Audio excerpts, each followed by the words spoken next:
My Mikey, is God. not okay. We live We live on already? Caribbean Oh, Currency Podcast. Yes, so when you just press the button, she said to hell with it. I know, right? We even got So Kyle, countdown, do the nothing. introduction. Well, hey, I guess we're here.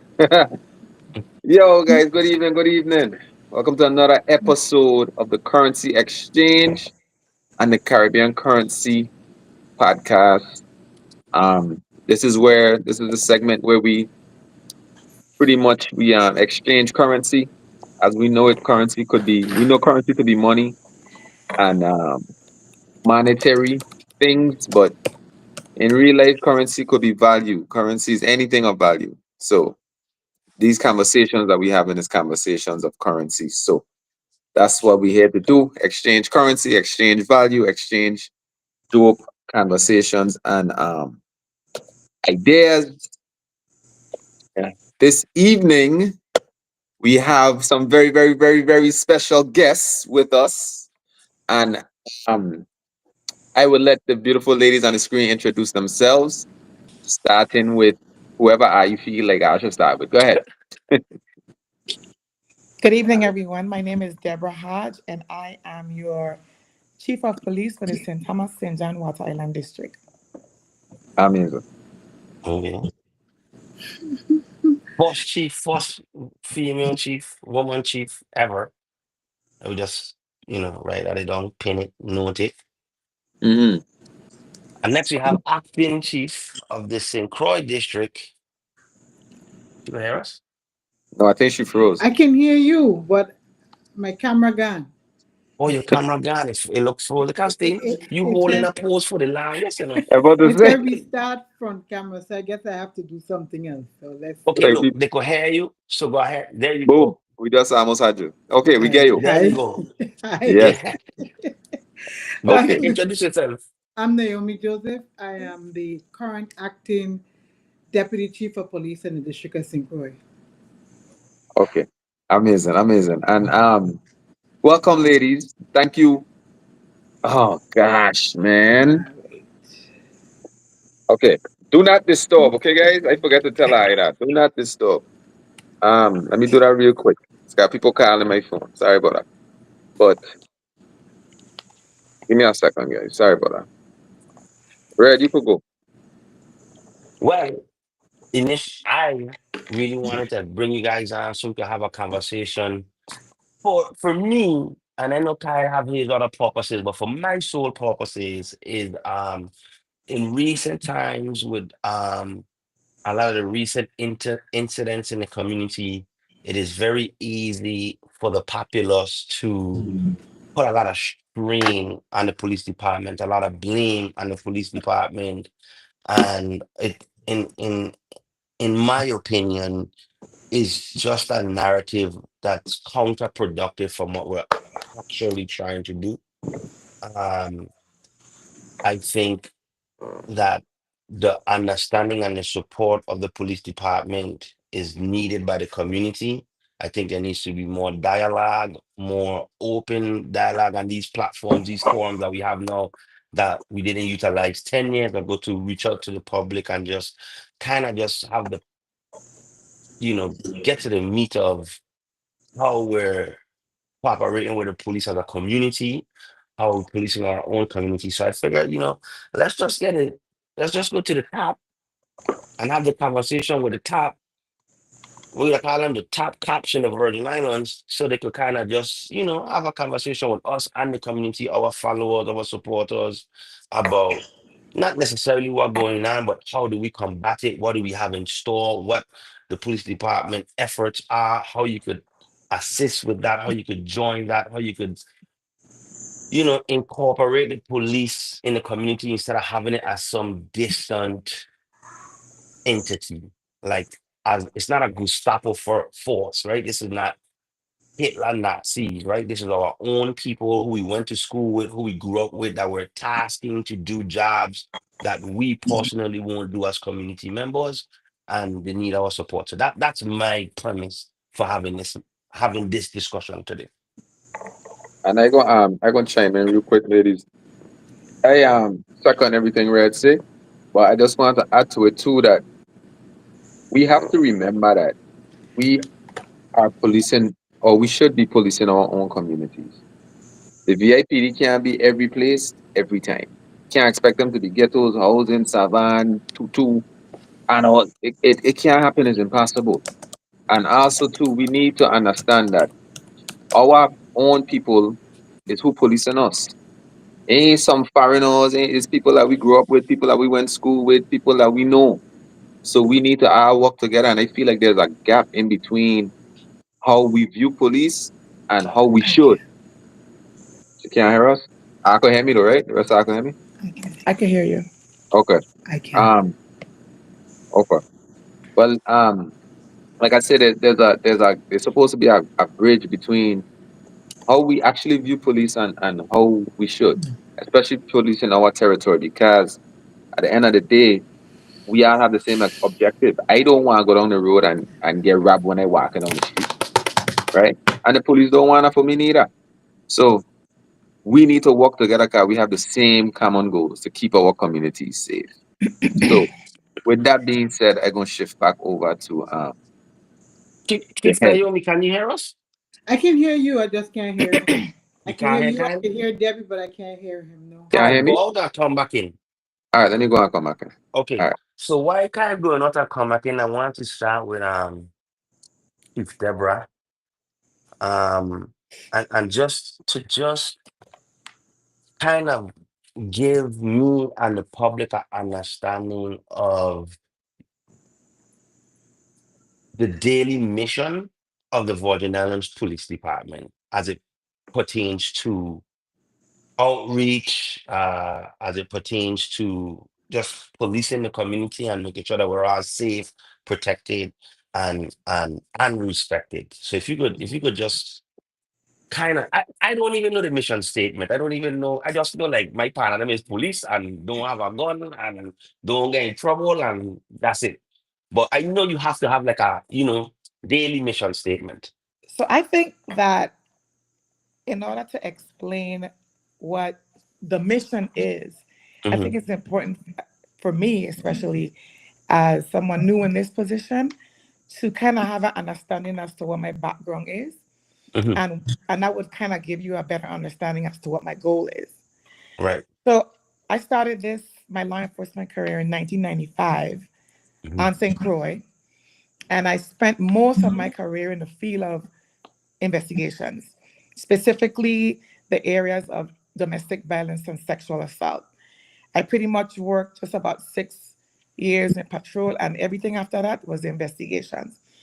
When I moved to St. Thomas in 2017, I took on I was appointed as the chief of investigations. From there, I went to economic crime, and then now this current position. So most of my work has always been with dealing with people.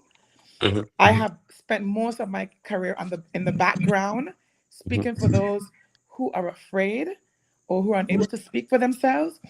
So this position is new for me as far as being on the front line and people seeing my face and having to be that person that speaks when something occurs. But it doesn't take away from where my heart is. I come from a background of behavior. I study human behavior, and with a master's in forensic psychology, my goal is always to try to figure out what the why is. I don't believe that our goal can be blanket. I don't believe that we can get to people with the same approach. I think that there's so many factors that determine why you are who you are or why you make those choices. So my focus and my goal is to get the members, first of all, the members of the Bojananas Police Department, to I want to change mindset. And I know that that's a serious task, but I think it's an important task. And I know I'm not going to get to everyone, and everyone will not agree with my style. But I think we have to begin as behavioralists. And until we do that, we're not going to get to the masses because we can't treat everybody the same. So the goal is to get the VIPD officers on the same page as far as response. And in that process, still get the public to recognize that this is a new sheriff in town, Hmm. and things gonna be done a little differently.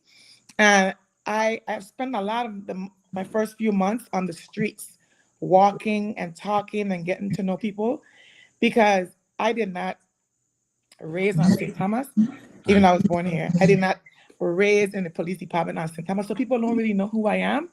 So there's Mm. this perception that you create, and for whatever reason, but I want people to know who I am and that I have been fortunate to travel at the time of VIPD and learn a lot in the world, and I Mhm. want to share that. And I think if you're blessed, you share it.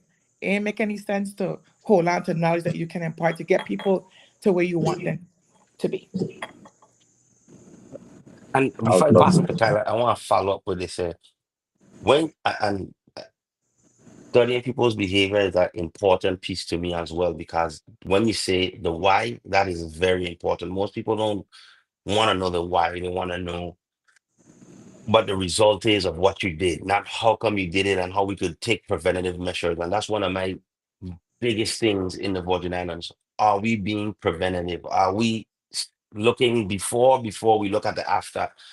What part of the police department's behavior towards the community would you say is good, and what needs to change? What part I think is going on needs to change?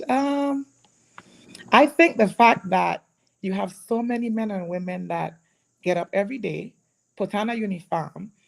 We've already taken that oath, but putting your lives in danger for somebody else, that's good. Responding to cases, being there when somebody needs you, of course, that's good. Um, but I think there's always room for improvement. Mhm. What we could do better in is understanding that you can't treat everyone the same. Now, it's difficult for us, because what we go by is the statute. We Mhm. have the law that we follow. So, in order for us to not treat everybody the same, because if you commit a crime, I ain't saying that we ain't gonna make an arrest, but we have to learn how to refer. And Mm. that's what we could do better. So, I may have to make the arrest because the law says that's what I have to do. No problem with that. But once that's done, we have to know how to follow up. That's important. And knowing where to refer people based on what you encounter. We could Right. do better with that. Okay. Good. That's tough. Right? Good. So I I feel like Okay. there's a disconnect somewhere in between. I love what you talk about when you talk about behavior, because I big on that too. I big on behavior. Like when you understand somebody's why, you understand why they do the things they do, you understand why they did the thing they did, and that would help you to prevent that thing from happening furthermore, because you are attacking the why, what caused them to do that, right? So kudos to you for going down that road of behavior. I feel like there's a disconnect. I feel like in our community, it's a us versus them when it comes to the community and police, right? I don't, and it could be an outdated sentiment. I think it is an Up outdated until you sentiment. need them. Up until you need them. Exactly, exactly. I think it's an outdated sentiment. Maybe it have a lot to do with the music we listen to, whether it's reggae or rap, because in both cultures, reggae and rap is, burn out Babylon on one side and F the police on the other side. So we here from a small community now where we are the police. Somebody you related to is a police. So you ain't screaming F the police and burn out Babylon because that's your family member. So I feel like we need to be in a space where we could remind the community that police ain't our enemies, bro. Police are here to help us. Police are here to keep us safe. That's their job. Police are here to lock you up, Police are here to keep us safe. So, in your estimation and your opinion, how do you think we could do a better job of bridging that gap between where how police are perceived and the job that they actually do and how important it is? Is that for me? Or oh, That's for whoever. I think we That- need to talk more, and Mhm. that's one of the reasons why we try our best to do that community outreach, Mhm. and talk to the community, explain what's going on, give them an opportunity to be able to reach out to us if there is an issue or misunderstanding. Talk to us. I mean, we get blamed for a lot of things that is not our fault. Right.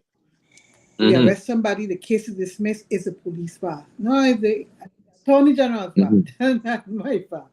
I gave Right. them everything I had.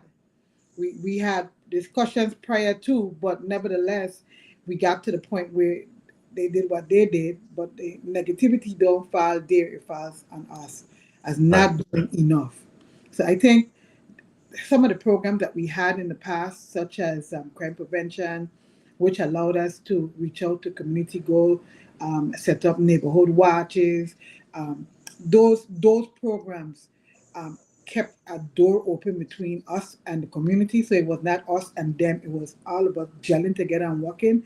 Those programs were um, we no longer have, more so because of staffing and manpower shortage that that do exist. I mean, that's the truth. We do have a problem, but some things we had to cut some stuff cut some things loose, and those are the things that we lost. Programs such as the school program, DARE, those things aren't there anymore, and that was our reach to the children. Mhm. Because if you would recall, you were in elementary school, you had a DARE teacher that came in your classroom in uniform and spoke to you, so you had a connection with a police officer when Mhm. you were growing up. Our kids don't have that anymore. Right. The DARE program don't exist. So I think we lost things that kept doors open for us. And so we have a way, we actually have a job to go back, a work to go back to try and get those things implemented. But we're on, in between a rock and a hard place at this point in terms of the deployment of manpower and how we'll be able to do that. But communication is the key. Us having that ability to reach out and talk to the community at any given time. Social media helps. We're able Hmm. to, log on and do things such as this. Um, and sometimes we get hit for it because they think that we're trying to profiling, that's what we're doing. No, we're just trying to keep you informed, and we're using whatever tool we have, and this just happened to be one of the tools that we have. But I think that once we get that communication door reopen and keep it open, we'll see a better response between the way the public perceive us and what we really are. Right. I I think agree Yeah. with that you. And I, Go I ahead. think Go ahead. I think that the approach has to right. be collaborative though. I feel that we need to lean on partners. Hmm. Um, I learned Yes. this phrase a long time ago by this guy that taught domestic violence, and he said, "If you're a plumber, stick to plumbing." And that came from us being in a room where there was officers and it was social workers, and everybody was blaming each other, and it's police fault. No, it's your fault. You should remove them. No, you should arrest them. And he wanted us to stop and think about that phrase. If you're a plumber, stick to plumbing. So I think if we work or we address our issues collaboratively, with each discipline doing their part, in opposed to pointing fingers and worrying about who could have done it better, you reach more people. Because in working collaboratively, you're able to determine if a person's issue is just behavioral, if it's developmental, if it's psychological, if it's environmental. And if you could catch that from a very young age, you're able to catch them before it gets to a point that it's out of hand. So that's just my view on it. And I came up working in domestic violence where my colleagues were social workers. So we move into a home together. We could make our and we have to learn dual roles as officers. One minute you're a social worker, you're being nice to somebody and getting help for them, and almost simultaneously you gotta arrest somebody. So we have learned to have like multiple personalities to get the job done. But if we reach out to our partners, whether it's an advocacy agency, human services, whatever, then we can reach more people, more youth. Well, and you're absolutely correct, right? And just be frank about it. See, when every other department or any other entity within the government breaks down, whether it be health, whether it be Department of Human Services, any one of those break down, and education, you guys bear the brunt of it, right? Because a child is not committing crime in Head Start, in kindergarten, in first grade, in second grade. It's as they develop in time, is how we come to these junctures between a young man and a police, a young woman and a police, or a young person and the law. So Ca- how do you collaborate with human services, with the Department of Education? And I know Chief Naomi spoke about the DARE programs, which I was in DARE programs, I was in PAL, I was in all these different things. But at the same time, is it the police responsibility to do that extensive outreach and then because you don't have the manpower. So you have people, you still try and fill people on the streets. Then we have another program, and then you introduce these other programs. You have to fill those positions. When I feel like not enough criticism, not enough accountability goes into these other programs that helps prevent people in the community from even encountering the police. Like we see an uptick in domestic violence, but the only thing we're hearing about domestic violence is between the police and consortium. We ain't seeing no other programs, no other entities, no other non-profits, no other nothing doing correspondence to the public, helping us to understand how, hey, look, hey, listen, there's a domestic violence problem in the community. Here's who you reach out to. Here's some counselors. Here's some information. We're not seeing that. So, in all fairness to the very hardworking people of the Family Resource Center and the Women Women's Coalition. Coalition, Mhm. um, I agree. Maybe some more PSAs so that Right. you can hear more about it. But I would be remiss if I did not mention how hard they work and how many people that they serve on a daily basis. So we do have advocacy agencies. We do have outreach programs, and like I said, I do agree. We will work with them as far as maybe being a little bit more visible. Right. But a lot of times, those types of work are not visible type work. Okay. It's people that are seeking help Mhm. in a more conspicuous Private manner sector. in a Mhm. private setting. But trust and believe, Family Resource Center, Women's Coalition, they're working very hard. Okay. And they service all victims. So I have And I know the name mm, Women's Coalition might throw you off, but Women's Coalition and the Family For Resource everybody. Center With service everybody, all victims. all Okay. genders. Yes. okay. That's good. That's good to know. That's good to know. So I hear the word budget, manpower, a lot of those that got thrown around a lot in our short conversation so far. And my question is, because I'm we could do this all day, guys. We could sit around and we could talk about all the problems and we could talk about what's wrong and we could talk about how do we fix it. Red could tell you, I'm a fixer. Sometimes he'll call me venting about certain thing and I just hearing noise and it's like, bro, what we doing? How we gonna fix this thing? So to you guys' manpower issue, is that more so a budget thing? People not wanting to be police? Are there jobs there? Are you guys recruiting new officers? What how could that issue of manpower be solved? Or can it even be solved? Let's start there so then we could understand like You know, why what are you works for So, hands are so you? tight? well, I could say this: the issue of manpower in law enforcement is not a Virgin Islands problem. Mhm. It's all over, Okay. and, Nationally. and there's so many factors. Sometimes I think about it, and I was reading this article where it talked about this generation not wanting to be when they're employed. There's no desire to move up the ranks. There's no desire to work hard. Mm-hmm. I find that in this era of social media and being a influencer, it's so much easier to make money in Mhm. that fashion. Mhm. So when I see with my youngest son, there's so many options for him, but his first question is always, "What gonna make me the most money? Mhm. Why gonna make money Mm-hmm. fast?" And there's no um desire to start somewhere and move up. There's Mhm. always this quick cash Mm-hmm. mentality that's pretty much hampering the desire to take on jobs like this. So that's a factor. Some people may have, and I think that your background check don't really hamper you a lot, Hmm. maybe we could be a little bit more relaxed. But I know with Mm-hmm. this type of work, it's hard to figure out how you're going to relax to get people to be law enforcement. But Yeah, some people, and I believe in second chances. You know, of I course. feel that if we could get that part of it relaxed a little bit, maybe we could get so many more people. Some people join, and believe it or not, they can't handle the discipline. Right. You know, Mm. I know people that have joined our academy because our academy is second to none, believe it or not.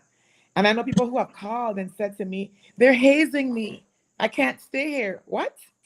You know what kind of hazing you're gonna get when you get on the street and how they're gonna Mm. talk to you? It's conditioning. Exactly. Our Right. Exactly. academy to condition you Exactly. for what's to be expected out there. Some people can't handle that. Some people don't want that. You Right. know. So I don't know if Deputy Chief Naomi would like to add to that, but that's my take on it. Well, I glad you said that because when I went in, and this is for this question is for Deputy Chief Naomi. When I was in St. Croix, me and Kai went in St. Croix. No offense. We were driving around. I was like, "Dang, like, where is the policeman boy?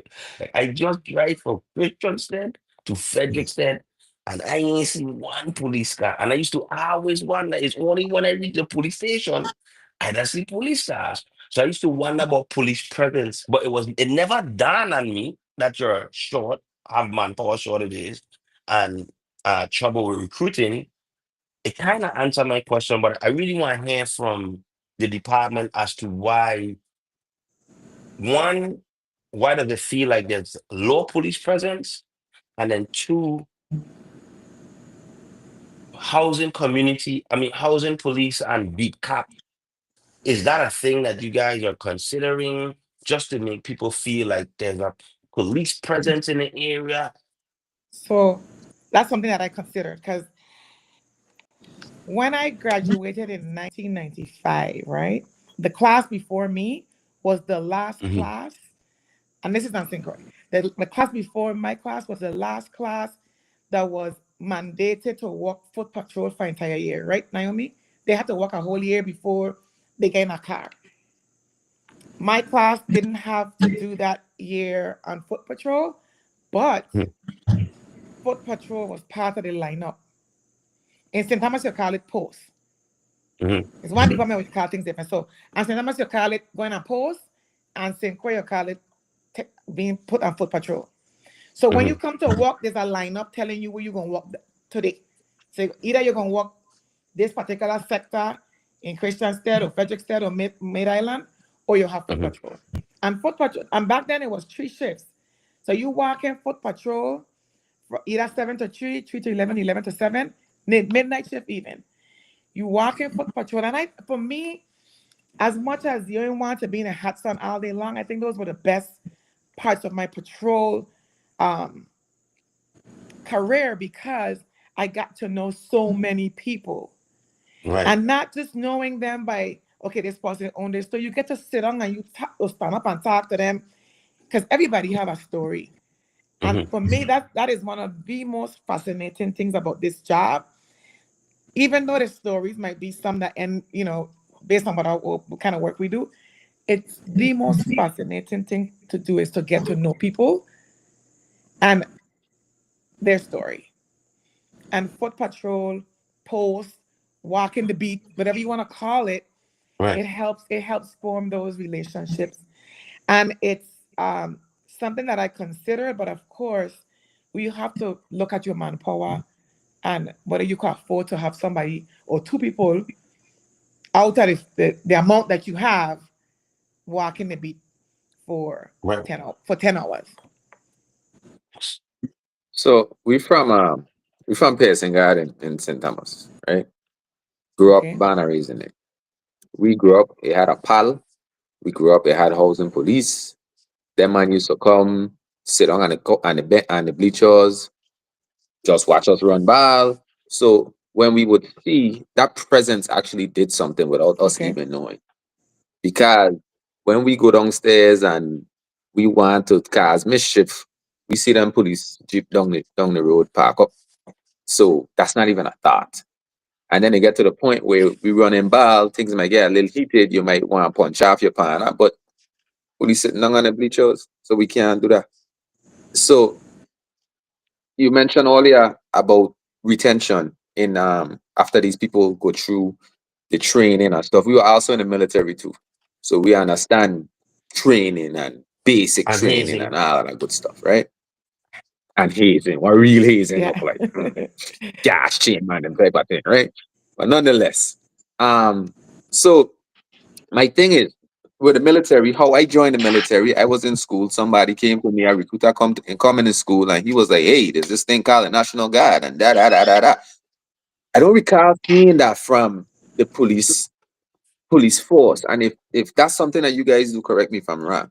But my question is, do you think there is opportunity? Because we have to catch them early. I big on financial literacy. If you guys don't know, that's what I'm about. My message is if we become a more financially literate community, where we more concerned about our finances, our money, our income, we're gonna be less concerned about stupid stuff.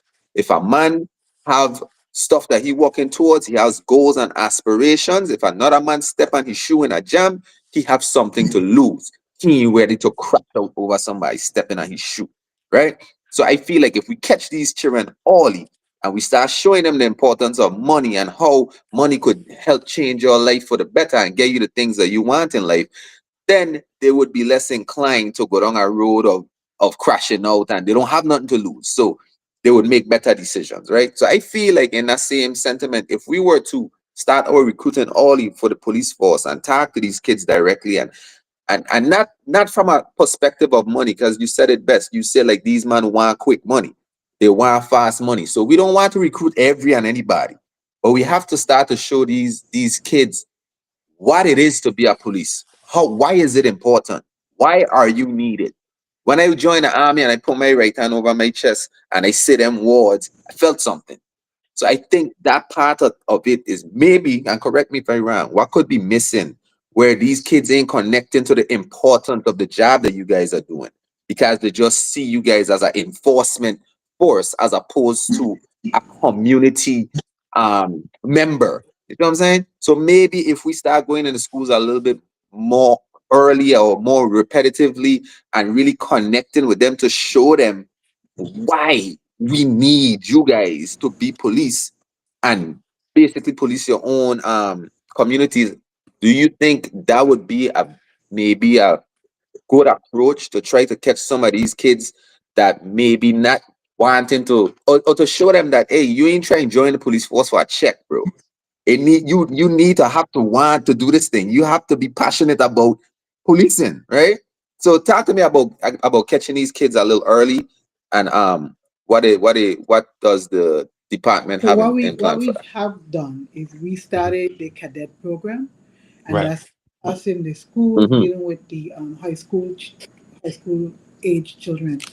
And the plan is once we get them in the program that they graduate from, it's also help them with college, and then when they're finished, they join the police department. And so we're training them from young to go towards that direction because we're recruiting every day. Every single day we're recruiting. Mm-hmm. Whether it be when we drive in the project with bad behavior, good behavior, that's recruitment. We sure hey, you call Yeah. me, I'm needed. I am, I have to leave one day. Somebody have to be here afterwards. So Right. Yeah. we're trying to make sure change the mindset of these young individuals or the community as a whole to understand that at the end of the day, when something goes wrong in your home, you're going to dial 911 and you're going to want somebody to come there to help you. And so we starting from young. And we're going in the schools and we're working with the kids and we have um, other programs where we're getting them not necessarily to be police, but they're coming in as service helpers and salary is decent, so it's another door in. They seen another way of helping, and our hope is that that would be that tool that we have to say, okay, yeah, you're here, you're a service helper. Their salary is good, but we also need this policing, and this is what it is. Kind of working with us, whether it be as street crossing guards, they're working um, in the offices, whether it's in the front desk with fingerprinting and things to that nature. So they're seeing what it is, and they're literally joining the force as a result of that. So we got some new recruits that's coming in that's from the cadet program Mhm. that's working. They're gonna start it in St. Thomas, but it's actually started here on St. Croix, so it's gonna be territorial wide. And I think that we're gonna have a successful recruitment drive from that. In the end of, at the end of everything, I think Mm-hmm. that should give us a little bit more than what we're getting. Um, so I think that's the right direction, and that's what we're doing. What Talking to you once. Yeah. I want to add this too, right? And like Kai said, we were in the military. One thing the army good at doing is selling you on their program. Like, did I make it look? Let me tell you Facts. something. When we went to MEPS, all the movies in MEPS is army movies.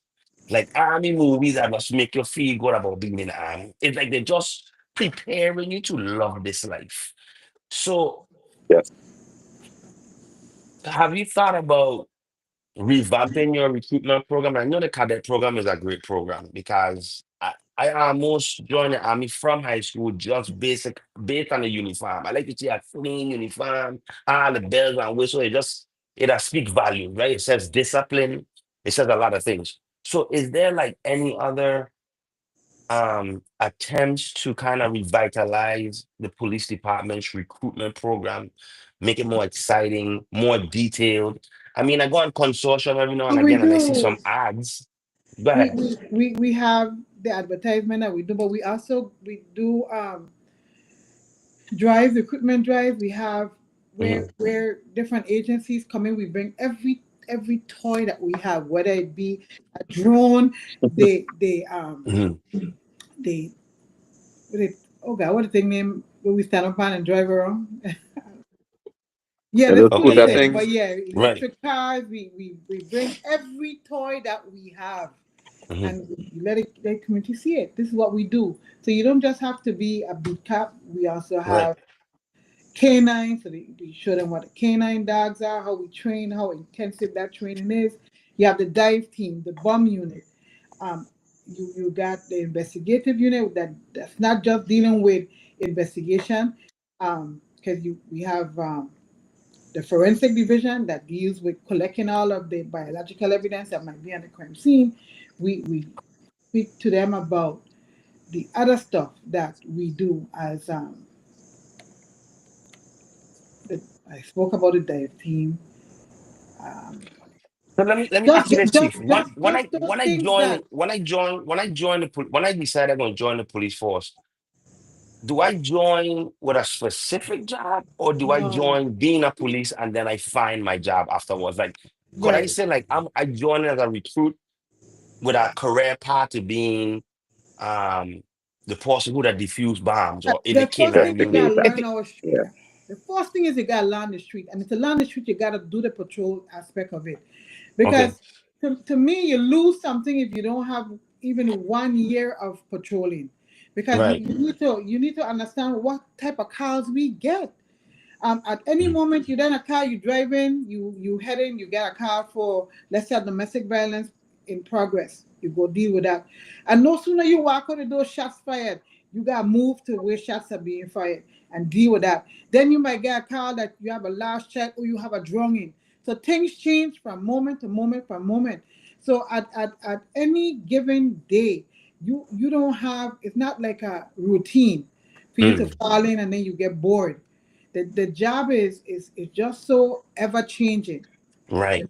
So So, I think that we do a pretty good job in teaching people, in explaining what it is we do, but our recruitment failures, if I could use that terminology, is because one, we're recruiting more females than males because the males are getting in trouble, so the records are not as clean as we want them to be.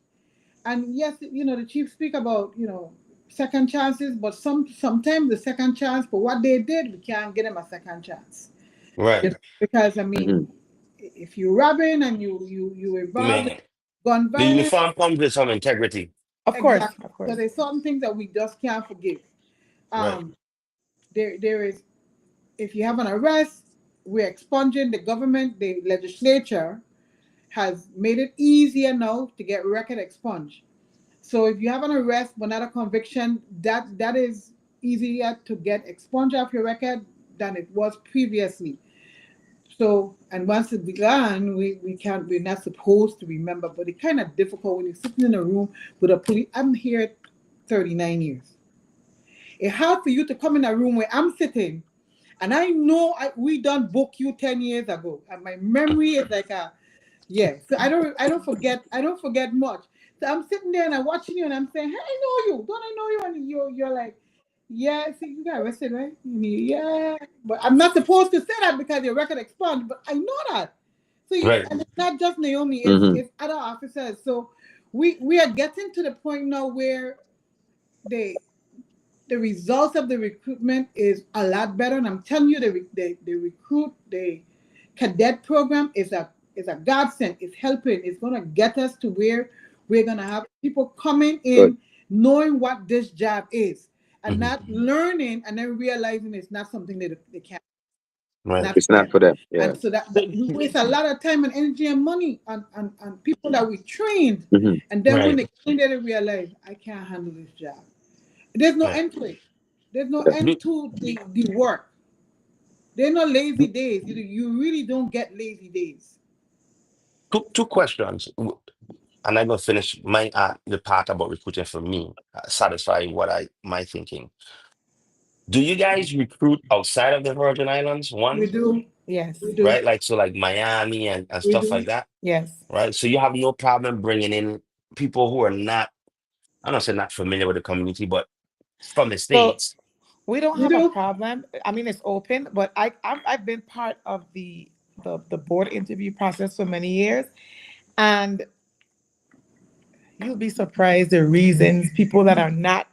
For So, me, yeah. I ain't gonna lie to you.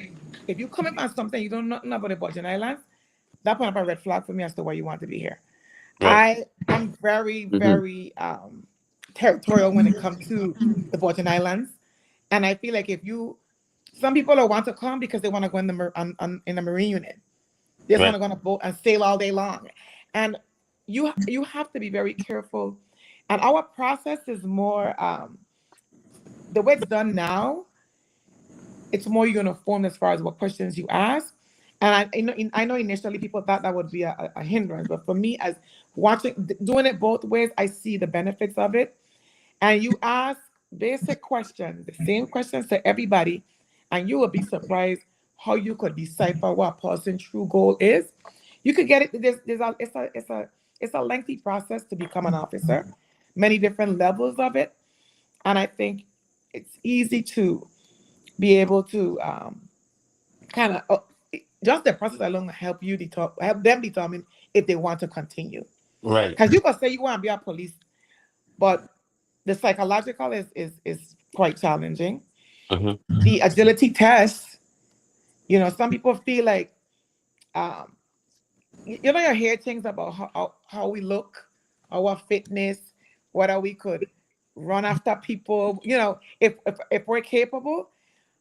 Um, but the process to get to where we're at could be quite intimidating for some. But you mentioned something that kind of triggered me when you talk about the um the military movies you used to watch that kind of Right. got you interested. When you watch a movie and it's about police, would that Yeah. It have no good. It don't have no good portrayal Exactly. of it. Exactly. Right. so when you said Right. that, I'm like, I hear you because as a child when you're watching TV and tell me if no, I ain't do this, right? What kind of movies attracted you as a The as a gangster young? movies. What was that? The gangster movies attracted me. They attracted, but Yeah. who you want to see? You don't want to see, I want the and bad guy win. you want to look for kind people too, though, right? So Yeah, you I look for do. people. So it's just certain things that you look for. But what are we showing? The media need to help us too. I agree with you. What does the media depict about us? Sometimes I've been trying not to read commentary after an Mhm. arrest because, well, my goodness, when you read the commentary and you realize the kind of people that's amongst us, it's very concerning for me because they have Mhm. all the answers. It doesn't matter what police do. They have a Yeah. problem with it. I work in the economic crime unit Mm-hmm. for a very long time, right? And St. Croix recently had an arrest from the economic crime unit where somebody was charged with stealing money. For an old man. And so, all kind of excuses for it. Hmm. All kind Yeah. of Yeah. excuses as to why it's okay. So we Yeah. make an arrest. So this Yeah. is the thing: you make an arrest for it. They ain't got nothing else better to do. So it's just like when you hear somebody say, um, that the government doing this particular thing, but the schools need books, right? Right. And what the put like and DC Joseph said it. We have different units within the Baltimore Hills Police Department. The Right. economic crime unit's sole purpose is to deal with economic crime, right? Mhm. So when they make an arrest, you hear the communities like, and they got people committing murders. That's for the major crime unit. Right. That's their job. So Right. we have to understand that we have different units, different specializations, and that is what they do. And you can't compare, okay, well, So and then when you make an arrest of somebody who gets charged with murder, free my boy. Right. You know what I mean? He mm-hmm. don't deserve Or this. He's a good man. So it's you're damn if you do, you're frustrating. damn if you don't, as a police. It's frustrating. I just read a comment that, oh, they're trying to put my 15-year-old cousin in jail for life, but a life gone. So we Right. forgot that Yeah. portion. We forgot that portion. Mm-hmm. It just the crazy things that you expect. It's like it's okay. What he did is bad. I want to remind people that how the world is changing. Parents are not just going to be held responsible financially, but held responsible criminally. They're locking you up and putting you in jail. They just did that trial there in Florida where the child had a mass shooting. Yeah. You going to jail for your kids. So you Right. got to make up your mind that you got to do better as parents. And it ain't my job as a police officer when I get there to now do parenting. That's not my role. I'm Yeah. coming there Facts. dealing with the Facts. crime at hand, and I don't have the benefit of saying, well, he was a good child, otherwise than this, everything else was all right. That's not, I can't do that. Right. My role is to look at what the code says, charged by the code, then the Attorney General's office and the defense attorneys and the court, they then decide what happens. But Right. anytime that something happens in that whole link, whether it's bad or good, it comes back and gets slammed on the police. Our credibility is always at risk. It doesn't matter how good of a job I did. They're gonna always say something negative about me. They don't know me from anywhere. I live a homely life. I go from Right. work to home and church. That's where I go. Work, home, church. Yet when something happens, oh, she's no good. She's this, she's that. And I was like, they don't even know me, but they're saying it, and people read it, and people believe that that's what it is. Yeah. So and that's the problem I'm So having. My officers doing the best possible job that they can do based on what we get, because mind you, we weren't there. So we're collecting evidence after the fact to try and build a case, and after Right. we build the case, it is no longer the defendant who did the crime. Credibility is on display, and you question everything about that person. Is a police, that detective, or he did this, and all of a sudden, out of the blue, he's the most corrupt individual ever. And you don't know the man, you don't know the woman. We're the worst possible. We're the liars. The only people that lie, the only people that thief. Clearly, you can see it happen in the bank. but Right. it happens anywhere. But when it Does that comes affect to, morale? Does of that course it affect does. morale Of for the course it entire does. department? Do you It guys does. have to deal with that? Yes. It is So it's the worst thing before possible when you watch you it's days and nights the detectives. I'm going back to detective. I've been similarly to the chief in St. Thomas. I've most of my career have been in the criminal investigation bureau. So Mm. I've been putting puzzles together to figure out why these things happen. And so after you do everything that you're supposed to do, and you put your case together, and then it is no longer the case that's being questioned. It is now you and who you been with, who you slept with, who you talked to, who you related to, or you raised up. I didn't have the easiest growing up. I was on the street for a long time. I raised Right. myself hard knocks, me, Naomi. So I was in the project in Shabbat. That's basically where I hit the ground, running from a teenager. And so I didn't grow up with no silver spoon in my mouth. I had to work for every single thing I have Right. the hard way. Nobody gave me nothing. So when I hear the commentary that's read it, see it, hear it, that's said about the police officers, whether they grow up in a Christian home or they had it similarly hard to me, and you hear the negativity that's said, and you watch the officer, because I see my detectives sometimes they get so depressed because so what am I supposed to do here? What am I doing wrong here, chief? Uh, what I was the chief of detective or the deputy chief of police come back to me, hey, what am I doing wrong? You're doing nothing wrong. You're doing what you're supposed to do. Continue doing what you're supposed to do, and eventually, the community gonna see you for who you are. That's the only message I give them 24/7. Do what you're supposed to do. Don't cut no corners. Don't do anything that would come back as a negative to you personally in your personal life, in your work life. Just stay above board. But it's we get tarnished when one of us do something wrong, whether it be the top cop.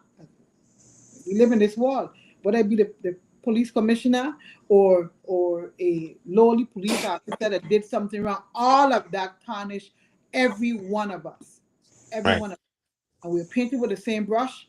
And oh, you police this, you police that. We're the same people that you went to school with. We're the same people that you knew live next door to you. The same person that you know my nickname. You ain't calling me Chief, you're calling me Sandra. You know me. But yet, when things go awry, it is police this, police that. We're not killing anybody. We're not dropping you on the ground and making you lay down on your belly. That's stateside. That's not here. That's not what we Right. do. We deal with you man to man, woman to woman. We try our best to treat everybody the way we would like to be Right. treated. But we're still painted with that nationwide police brush. Police this, police that. So in a nutshell. I love that. I love that. Two things, a bunch of things I want to say. You have to rewrite your own narrative. And that's why this conversation that we have in here and this not so formal platform is very important because this is our Right. voice. Then people need to hear that passion that you just spoke with. You can't hear that on a news press, Right. on a press release. It's hard. So these things here that I doing here today are very important. So then people can hear I speak for yourself and not nobody else speaking for you. So please make ourselves way more available, not just this platform, but any other platform that is for the people, that's speaking directly to the people. Go on the Papi Show, them type of thing, where the people them plugging because it's them same set of people that under them comments and those formal posts is who gonna hear I speak with that passion that you just spoke with and go understand. Well, shit, I didn't look at it that way, God damn. But maybe I should give her a little grace. So I really want to leave that message with her. I rewrite your own narrative. Don't let nobody write it for you.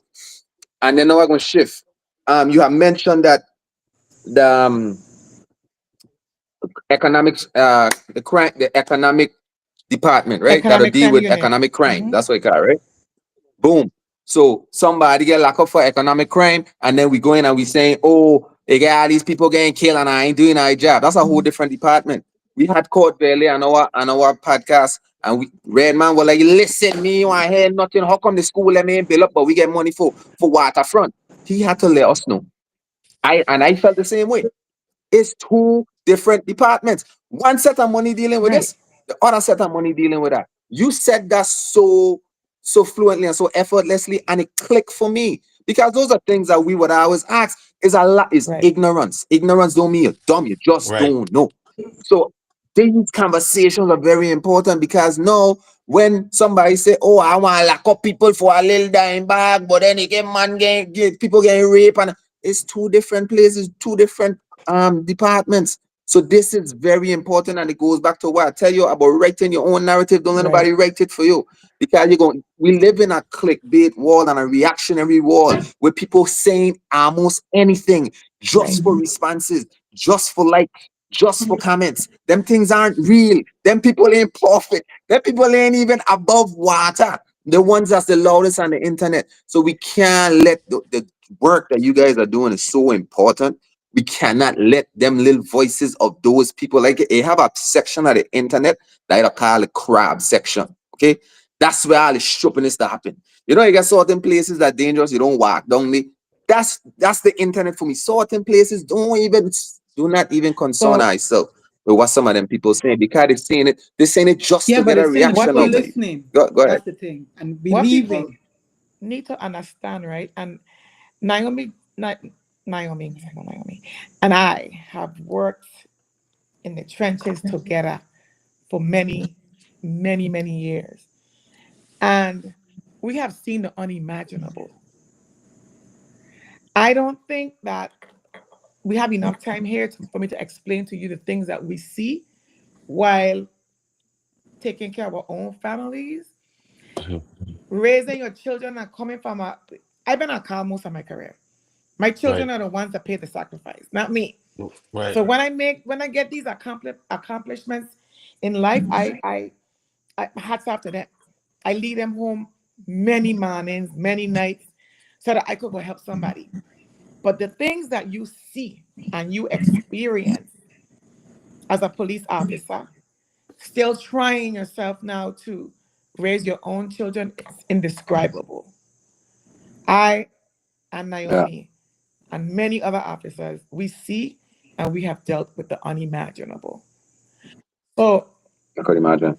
I have learned, I have this invisible off and on switch that I utilize to cope. And Hmm. I think being here, just getting to this, to where I'm at, where the both of us are, is major for the things that we have had to experience. But for me, I a little bit more on this. I don't really. I learned a long time ago, right?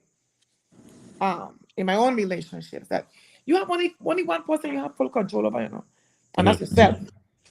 You gotta let people do what Yeah, they feel they gotta do to make themselves happy. But you got to always remember, ultimately, the only person you truly have control over is yourself. So I try to, I live on that. And you could imagine, right? I was born in St. Thomas. My parents are from St. Thomas. My father still lives here. I have most of my family are here. But to the eyes of people in St. Thomas, I still a Crucian. So I can't, I That's can't. okay. I'm That's so all right. sorry. I'm That's so all sorry right. to bust your bubble, but you're still a Prussian. Okay, But you that's know what? just. You know what? You know what? You know what? The Crucians teach me how to cook. They teach me. Sorry. Wait, no, wait. I'm just saying. Wait, here wait, we wait, go. wait, wait. Hey, No, that's wait, such low wait, hanging wait, wait, wait. fruit. I just I want get to so can I mad can with I it. Go finish ahead. it? Mind you, my mother is at Go St. ahead. Thomas and Go I ahead. raised and I learned from her. But I'm saying when I decided to learn Virgin Islands culinary cuisine, I went to the elders and St. Croix, right? But my my my I was Hey, just we're gonna getting ready edit to. I this was my part. just mother, warming my up to wait, you. I was just. my mother. So I a whole melting pot because my father from St. Thomas, Savan, his father from Totola, my mother from Frenchtown, and I raised by a stepfather who's Puerto Rican, so I have a little bit of everything. And Okay. I ain't said that to take one over the next, but Right. that's where I get, that's where we're educated, learn to cook, learn to everything I learned there, but not taken away from what my mom and her side of the family taught me as a Saint Homian. So I'm a melting pot. I'm not taking one from the next. I didn't say that to say that, but I'm just saying it comes with challenges. Coming from somewhere else and starting over for whatever reason comes with challenges. Right. And I mentioned that to say that you have to stand firm in Right. who you are and what you stand for, because that's how you move in places to Right. places, not Right. being intimidated Fact, by all those So other factors. let me answer you a deep question fact, now, and I really want a deep answer.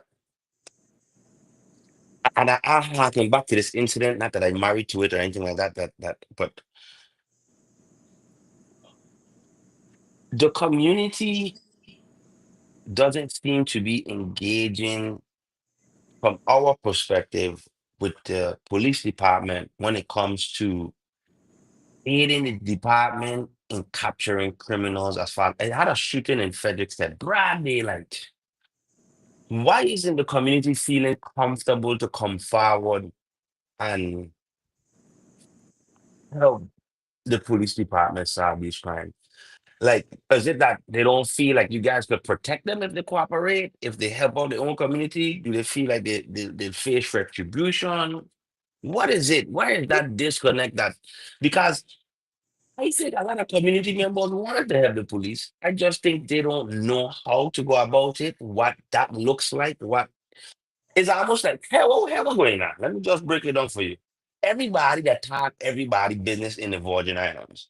And someone is going to say, what makes the police department that different? That if I go down here and cooperate, or I call Deborah, I call whoever I need to call to report what I've seen, anonymously or not, am I going to still be safe in my community? Am I still going to be able to walk around like normal, or is my business going to get leaked? So, So I think the number one okay. factor is probably fear. Right, And you can't blame But, people for seeing something violent and not being concerned about it. But the system is not set up where you could just necessarily anonymously say, hey, because that's it's the same thing they hear, we hear, yeah, Don't think that we don't know, but that's not how it works. That's not how you solve crime. You right, can't just come and whisper in my ear and say, this happened, but you don't want to put it on paper. You don't want to hmm, have us um, video record you so that we could take it to the attorney general office and then to the courts. So right, that process in itself is intimidating. right, And we need more than that, than you just whispering in my ear what I already know. right, right. Okay, So the system could be a hindrance. And I know Naomi could agree in that sometimes we think we have it all. We present in our case and we think we have sufficient evidence to go forward, and you need a little bit more.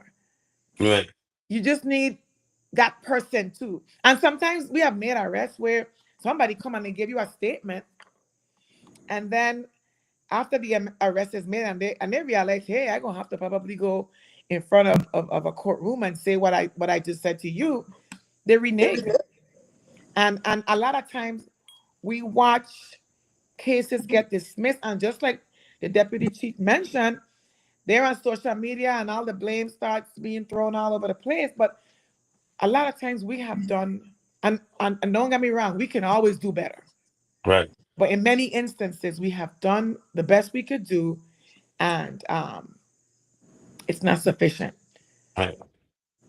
So it's not but just remember, coming to you say have the what why. burden. Remember the burden of proving this case lies on the government. is That Right, is unwise. that defendant Mhm. is gonna. The defendant that I met with blood all over him is not the defendant that the jury is going to see. At all. right, He is gonna come looking like a choir boy. You know what I mean? He sit down there with his nice long sleeve shirt. He looked clean. He looked different. Not the man that I picked up that was covered and confess. Now when he gets to court, he don't have to say a word. We have to prove that he did what we know he did. And sometimes we need witnesses. And the problem I'm having is that we're stuck in this old mentality that if you tell the police what you know, you're a rat. Mhm. This is your community. If you don't get involved, who will? Right. If you don't say what you know, who will? We had stupid cases that don't make sense. Cases that um, there's a statute of limitation for felony of 3 years. I had a case not too long ago where an individual was involved in a shooting and they shot up somebody. And 10 years later, the victim that was shot up, people then came and they shot up the person who did the shooting way back 10 years. Right. So they know who shot after them, but they refuse to tell the police. And the next time we were called is for them now on the ground dead. Nothing I could do about it because they can't tell me nothing. But when I ask them, me know nothing, me know you're talking about, just somebody just walk up and start to shoot. Now I know different. I know different. And then we say, but hey, what about this thing that happened such and such and such? And they me know you talking about. Or another case in point. We had a case just recently. I could talk about it because the done they adjudicated. They found the man not guilty. And then another correct criminal is on social media calling somebody who did his civic duty to come forward and say what he saw that night. A rat, not somebody doing what he was supposed to do. At the end of the day, somebody walk up and kill a man because he walked away when you pull a gun. That's the reason why this boy get killed. Kill this man because he walk away from a gun. You pull a gun and you look at the man and the gun, and he kept going, and the fella just turned around and shot him dead. Other fella went to court, testified, and said, "This is what I saw." Here comes the so-called story is now. That's a rat.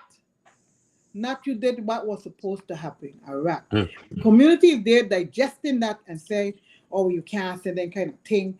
You go in court, then what? What else is there to do?"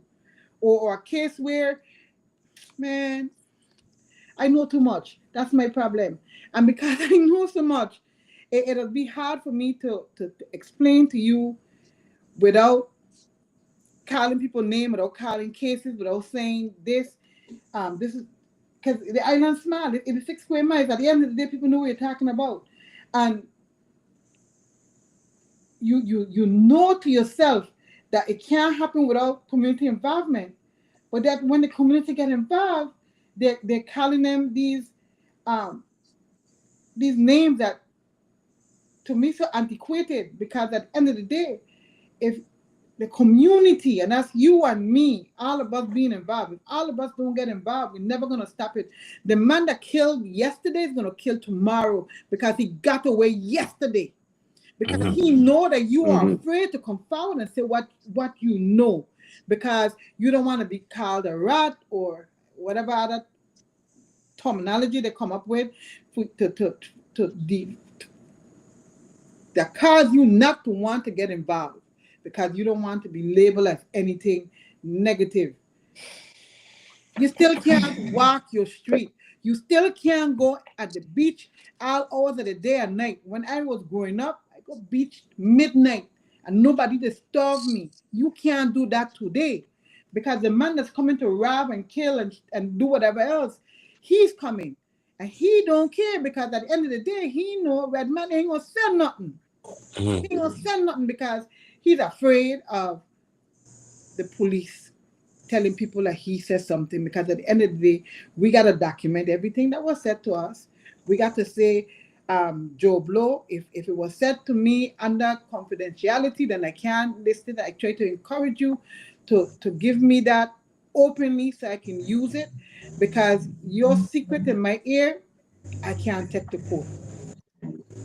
I How do we can't Okay. come Yeah. back? How do we come back when somebody finally decide to come forward and in their mind how do we combat retribution against these people that are so fearless in trying to be community members and help you solve crime?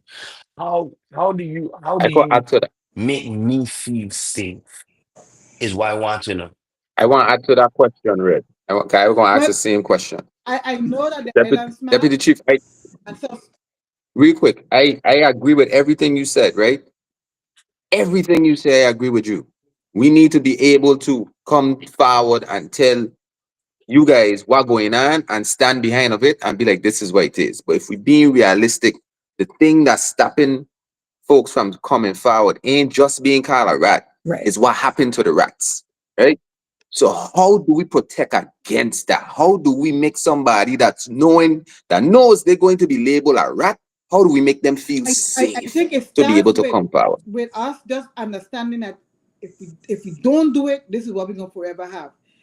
And I try a couple of stuff because I live in a real world. There's sometimes where you just gotta move. And I try we got money to do that. So if I have to relocate you, whether to other borderland to another island or to the mainland, I do.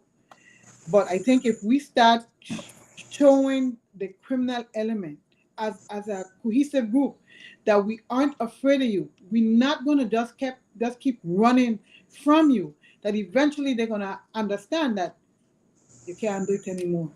It used to be that way. It used to be if you left your home and left your door open, your neighbor go and close it. And your neighbor tell you, hey, I closed the door, but listen now, he for Mary was in the yard. I know we were doing, but he went to your back door. Everybody knew your neighbor said it because you didn't hide to say. Didn't hide to say. But as time went by and we got more modernized and we start watching more movies that emphasize the fact that you can't trust the police. So while you're in the army and they indoctrinating you and they teaching you and showing you how proud it is to be a Marine, how proud they ain't no they very little movies and sitcoms or whatever else that glorify the good work that we do and Right. shows what happens when you as a community gets involved. Very few. I could probably remember Cagney and Lacey or Hill Street Blues, where they try to show you the good part of policing.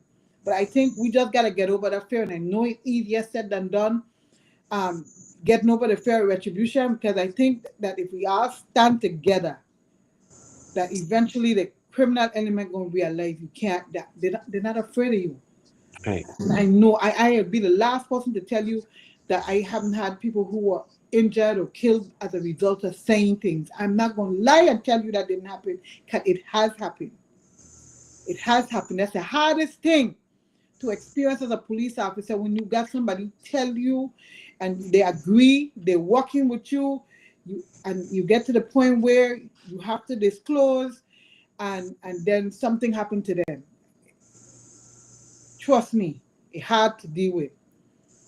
You gotta go back to that family and tell the family, you know, situations. I I don't know the best solution to it, but I know that we can't keep running from it. And Right. if we keep running from them, they're gonna win all the time because they know that you are afraid of them more than you are. I remember we had a case where a police officer was involved in a shooting in Kennedy Project. I did not have a lock in witness. Did not have a lock in witness. I had more witness than we needed in that case because the suspect was a police officer. Mm. Everybody was So it willing wasn't They about more to ratting ratting come then. then. and testify as to what the police officer did. Jeffrey Brown in jail ain't coming out no time soon. But turn it around.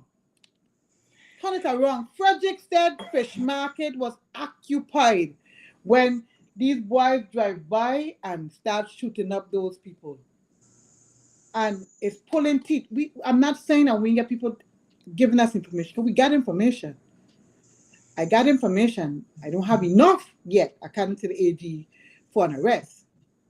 Sometimes they move a little slower than we would like it to, like they shooting at the Lagoon on Queen Street in Right. Frederickstead, where they shut up. We just recently we arrested adults, and we did the minor on that case. So it may seem as if we're moving slow, but it's that slow boat. Sometimes it's just how we just got moved, because it's not just VIPD, it's VIPD, the Attorney General's office, the Right. court, all of this are involved. And so they slow us down from giving that immediate response that the community want. And sometimes they believe that we're not taking the word that they're giving us and utilizing it, but we are. It's just that we just got to move at their pace. Right. So it seems to me, I one second, Kai.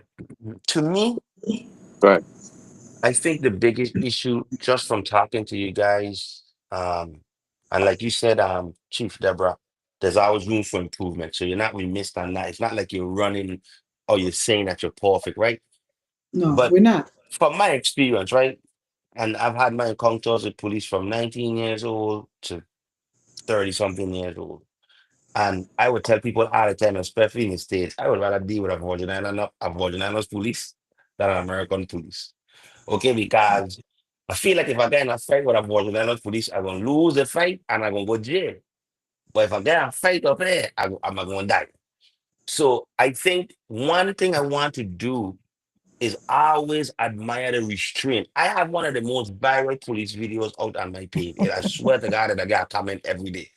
And it amazes me the restraint that the police officers had when this person was in his car, berating them over a license plate, right? And people laugh at it and joke about it, but the reality is like when you go through that hazing in the academy, it prepares you for the type of people Conditioning. It's a conditioning, conditioning. right? And that needs to be project.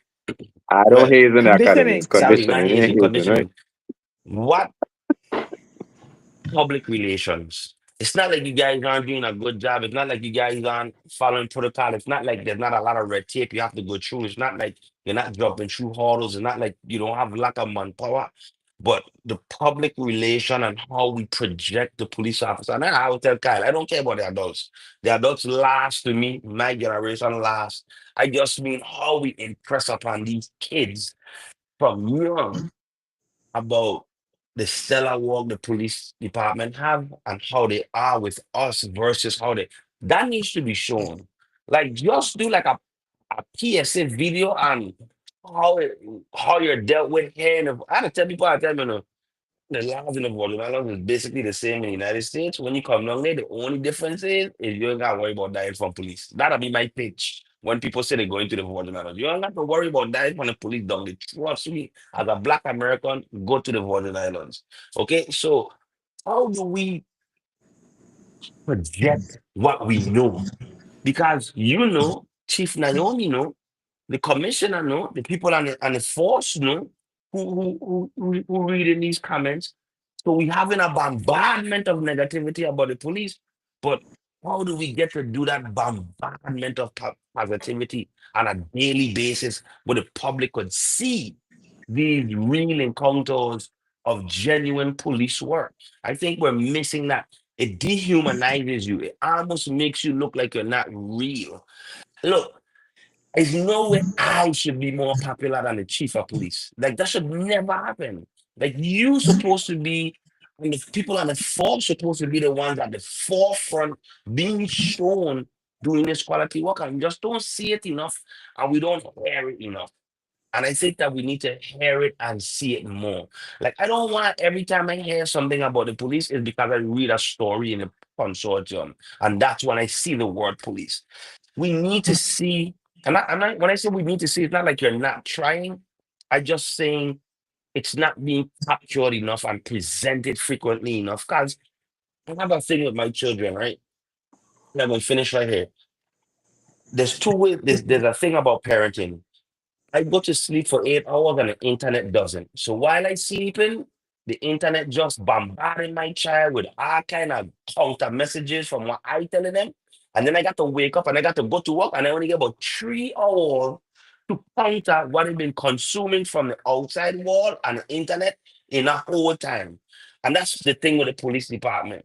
You only have so much little bit of time to counter all the negativity. And I want to figure out how do we get to that road where we change the mental perception of our community? You're not Babylon. Babylon is a system, right? So why are we calling the police Babylon? Because you're not that. You're not that what is depicted in those songs. You're not that what is depicted in Shutter. You're not that what is depicted in any movie that we've ever watched. It's clear to me that my Virginia's police department is not that. Now you might have one or two bad apples which you have in every organization, everywhere. How do we start to project the true image of what we hearing here tonight? The pattern we hearing here tonight, I never really hear it like So this. so I gonna tell you, right? I'm gonna turn it around on you because I think that persons like the both of you Right, are tools that could get us out there. Just right, like tonight, you know? Um, our image, I think, can change when we lead by example. And not just me and she alone. It has to be we pulling our men with us. And because that's why I talk about the mindset and getting all of us to have the same mentality where we project that it is not a negative thing to be a police officer. Now, granted, many years ago, the manner in which it was founded may have had some negativity years ago, right, but we have to create that balance and look at it for what it truly means. Without police, we will be living in chaos. mhm, As much as people have a problem with police, and I ain't gonna mention the numbers, but you'll be surprised what number we at. What we there? June 29th. What number we at calls for service? Midway in the year. So we can't be that negative right, because we're the people that you need. Now, the way how we deal with people is another way to get to the people. Because somebody need you. Sometimes you have to just be that listening ear. There, I have at least 5 people, right, that call me just to talk. People that I met when I was in criminal investigation bureau that may have lost a loved one, and they just wanted me to just listen to them. So that's why I talk about being behind the scenes. Sometimes I just sit to work and I let people talk. They will send me a text. They just want to talk. So we are there for people in ways that you may not ever understand. And it's not just about being seen. And I recognize the importance of it. But besides that, we out fires all day long. right. I want to answer Redman He's question a for police. I. He's a And I know policeman. you not ask it to me. He want to be a police officer. I want to He answer it. want to be an MP. It, Go. it. Shut up. It goes back to writing your own narrative. Nobody can hear the Right. pattern about you Definitely. speak with today and question if are you heart in the right place or not. So I feel that every single person that call you to be a listening ear know who Right. you are. That's not who we trying to reach. We try and reach them I idiots agree. in the comments that saying all this dumb stuff that making that ignorance permeate into the Definitely. community. So that's why rewriting our you own narrative is the answer. What I may look like, getting in front of Mike and speaking freely like how you did tonight, coming out and going into our community and into the schools and talking like how I do tonight, talk from how you heart. Don't leave from here and go record some commercial with some bad actors from St. Croix. Say, well, remember sorry, he hit you for spike. The man you attack that? Yeah, the man BT, the man vaccine in nose, bossy face, knock my punk down. That's an old police commercial from 19, wherever, when I was young. But how effective are they? Nothing will be as effective as as passionate as are you is, and are you speaking from are you heart. Nobody will hear how you talk in that manner. But not I don't want to say nobody. Nobody with sense.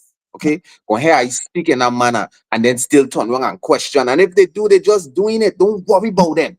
I don't talk about my financial literacy journey. Me worrying about who rocking with me, and I worrying about who's showing up. So at the end of the day, all I could do is control what I could control. And what are you could control is are you narrative.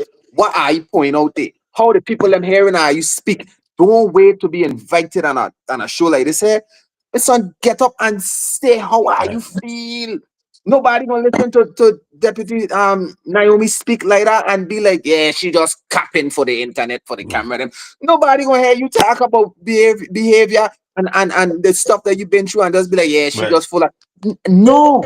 They need to hear from you in the most sincerest form, like white is you just did. That is how you rewrite the narrative. You cannot be responsive, right? Because we can't control that. We can't go down that rabbit hole and responding to Right. everything everybody say. No, Right. stay ahead Right. of it.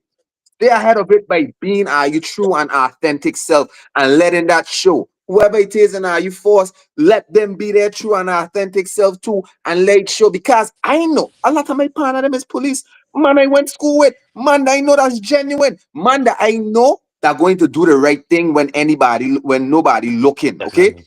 Then Monday, I know for a fact, all right, going out there and doing the work. So at the end of the day, when somebody, I know them personally, so when somebody talk shit about them, who not him, man. No man, you talking about somebody else, not that man. But what I trying to show you is the world. I have so much stuff done against I, working against I, just because of the culture that we from. Like I said, on the reggae side, it's Bono Babylon, and the hip hop side is F the Popo and all of this stuff. And we stuck in the middle. We don't have them problems that them people have, you know. Jamaica and shatters, the killing man half a scooter and motorcycle, you getting shot down and them type of thing. Up here, the same thing. We carry on when a police home pull us over. I'm sorry you pulling me over, I'm I late for work. But renty come to Miami or They Georgia, will never and now do it. redneck pull you over.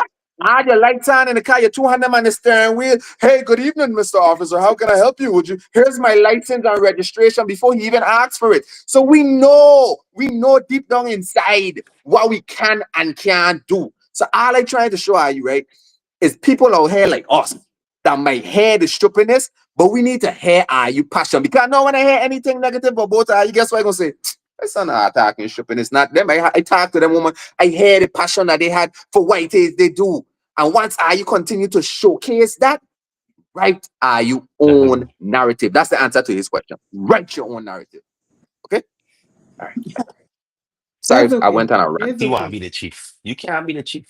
Deborah is the chief. I don't want to be the chief. And That's Naomi the listen, deputy and chief. the trauma that you know got bring home, we don't talk about that. The Right. trauma Definitely. that you have to see every day and come home and still try to be functional, still try to be there for your children, be there for your family. After you just see somebody get killed and you pulling up to crying mothers and them type of thing, and still not have to go out into the street and crash out when somebody says something wrong about you, or crash out when somebody verbally abusing you, because you pull them over and talking about your children and all of that type of stuff. That type of stuff goes unheard. And again, I want you to be the ones to speak to it. Rewrite your own narrative. Don't let nobody write a narrative for you. Okay, I done. Ah, Sorry. You sure you go get one more, yeah? No, Okay. I done. I done. Okay. Well, and so we touch on a lot of things, right? And one thing before I even get to closing that I want to touch on is domestic violence. It's very prevalent in our culture, our community. Um, Sometimes it even feel like we don't make it okay, right? Like we joke about it so much, or like a girl would have I say it all the time, this girl that beat me, but I like it. You know what I'm saying? And I feel like there's an undertone there that I might be missing, even though I say it in jest. And recently, a couple months ago, a young lady lost her life, right? So, and I can't say if it's true or not, but I heard police was involved with them before. How hard is it to deal with domestic violence cases in the Virgin Islands? It's almost like a gang in between two people that don't want to leave each other. Like you're trying your best, and then when it finally happen, like you say, Chief Naomi said that the blame that still fall on you. And I feel like the police department needs to come out and be like, hey, look, we intervened last year and the year before, and we tried, Or the day before. or so, the day before. so I can tell you, matters of the Mhm. heart are complicated, Right. and it takes a victim an average of 7 to 10 times to leave before they actually truly leave. which means that on an average, we go into the same house 7 to 10 over times. and over again. That is just the, and I can tell you this much. I hear you say that domestic violence in the Virgin Islands. Let me tell you something. I have traveled the world to talk about domestic violence, talk about best practices, bad practices. It's a collaborative effort across the world to Mhm. address matters of domestic violence. And the same excuses you hear on St. Thomas and St. Croix and St. Mhm. John, you're going to hear it in Saipan, in Hawaii, in any other state. That's just how domestic violence is. It's not a Virgin Islands problem, it's a world problem. And it's a For me, complicated thing, you know. very, very complicated. And for me, who has worked in it for so long, I have came up with all kind of theories as to why it continues to work. But one thing I could tell you, it's the number one cause of domestic violence is someone needing to be in power and control over another. Mhm. That's the bottom line. Mhm. Power and control. Because and you choose who you want to be in control of, because those same batterers, they're not going to work and doing this to the supervisor. Mhm. Now, is this something that's ingrained in your psyche? Because it had a time when women and children were treated as property. Right. Is that still ingrained? Look at gender roles. How we raise our daughters versus our sons. Are we creating that and allowing that to fester in your psyche? There is so much factors that determine why people batter, right? And then the dynamics of domestic violence are very complicated. But so if I gonna see these people over and over and over again, me as an officer have to not show the people that I encounter that they're bothering me or I tired of them, because that's one of the issues that we have. Because Right. the time that that person is ready and you turn your back on them, even as a family member, may Yeah. be the time that they eventually get killed. They eventually need. I I mean, have need you. I have responded to many homicides that I have also responded to the cases prior. Right. Dang. And I could give you an example of a case, right, where I got a call about dealing with a family matter. And they called me and they said that they were unavailable until the children came back from school. So now they come back from school. This is now August. I'm about to go to take this statement. Now, when I get to, and it was a matter of getting somebody out of the house. When I Mm. get, I'm getting ready for work, 911 calls me and said, "Hey, we have a call of a person being burnt in a home." So as I pull up in front the housing community, I call my secretary and I say, "Hey, can you call my 10 o'clock and tell my 10 o'clock that I'm not gonna make it? I'm gonna call to a case." And I then called 911. I said, "What's the name of the person I'm going to again?" It was the same home. Mm. So for a very long time, I was like, if I had made that appointment the day before, maybe that person would have not set her man on fire, which was what happened, which is Right. the call that I responded to. So I just preface with that because timing is of the essence when you respond to Right. domestic violence cases. Um, and it's not on the rise because it's on the rise. It appears on the rise because more people are reporting. Okay. But it constantly is always on the rise. Right. Right. Well. You know, Go we ahead. have mandatory laws that state that police officers must Must be arrest. retrained on domestic violence, like refresher courses on an annual basis. Mm. And we have mandatory arrest laws in the Virgin Islands. Mm. And our laws in the Virgin Islands for domestic violence are a little bit more extensive than most states, in that domestic violence victims are people that are in a current or former intimate relationship, people who are related by blood or marriage, people who are parents of one or more children, and even roommates, whether or not the relationship is sexual or So, intimate. you know, I think, and correct me if I'm wrong, if you commit domestic violence, you can't make bail, right? There's no bail given for domestic. So Mm, everybody is entitled to bail, Hmm. right? However, in cases of domestic violence, you don't get your bail until you're seen by judge. Oh, okay. no, Thanks for that but, clarification. but, but, we don't find a way to get her wrong. Like, okay, No, is that a police problem or that's a That's not a judicial that ain't a police problem, police problem? that's a problem. court problem. But the Go law ahead. says, the law Hmm. says we, the police, cannot give them bail until they're seen by the judge. We Okay. do our part. We do our part. We do our Right. part. Now, but depending on who you are, you got your attorney call a judge. The judge says, all right, pay $500 or pay $1,000 and go home, come to court tomorrow. But the law says that No we, bail. as the police, cannot give them bail Right. until they're seen by judge, and that's what we do That's because what we're we do. responsible for our actions and our actions only, right? Our action So, only. um, yeah.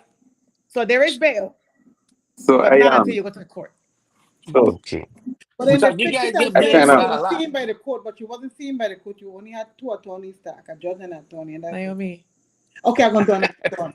It's a my pet. It's a she pet peeve. she writing her It's a narrative. pet. Leave It's her a Leave her write pet a write her peeve narrative. for narrative me. because It what really happened embarrasses me. whenever the consortium post that he got home, nobody don't say or the Yeah, that's the AG or the police. judge The or the this police. you know is so are that's why you when it we says write are you when we leave her write rewrite her our narrative. report, we're clear as to what Mm-hmm. happened, you know, Right.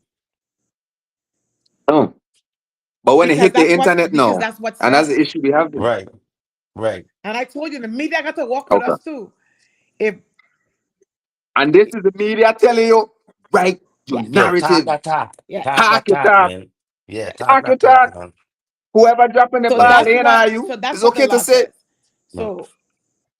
So there is Okay. bail after. So Red, you had anything else on that No, topic go before I ahead. shift? Okay, so I want to talk. Me, I big on accountability, man. I feel like police should be the last line of defense. Like I feel like a lot of the thing them are you doing, I shouldn't even be having to do. Miss Naomi talk about it, parenting. Like a lot of these things start from parenting. It's a culture. It's a cultural shift that we Mm-hmm. have to make, right? When we grow up and we raising our children, what we to tell them when they go school? If Hit anybody them hits you, back. hit them back. Okay, we telling them that at 5 years old. We're telling them that at 10 years old. We're telling them that at 15 years old, 17 years old, 18 years old. They go into the wall, and guess what their mindset is? If anybody hit me, I hitting them back. Okay? And I ready to crash out over that because I know me do nobody nothing. So if he hit me, I hitting him back. And guess what gonna happen when you hit he back? Guess what Hit you his mother back. teach him?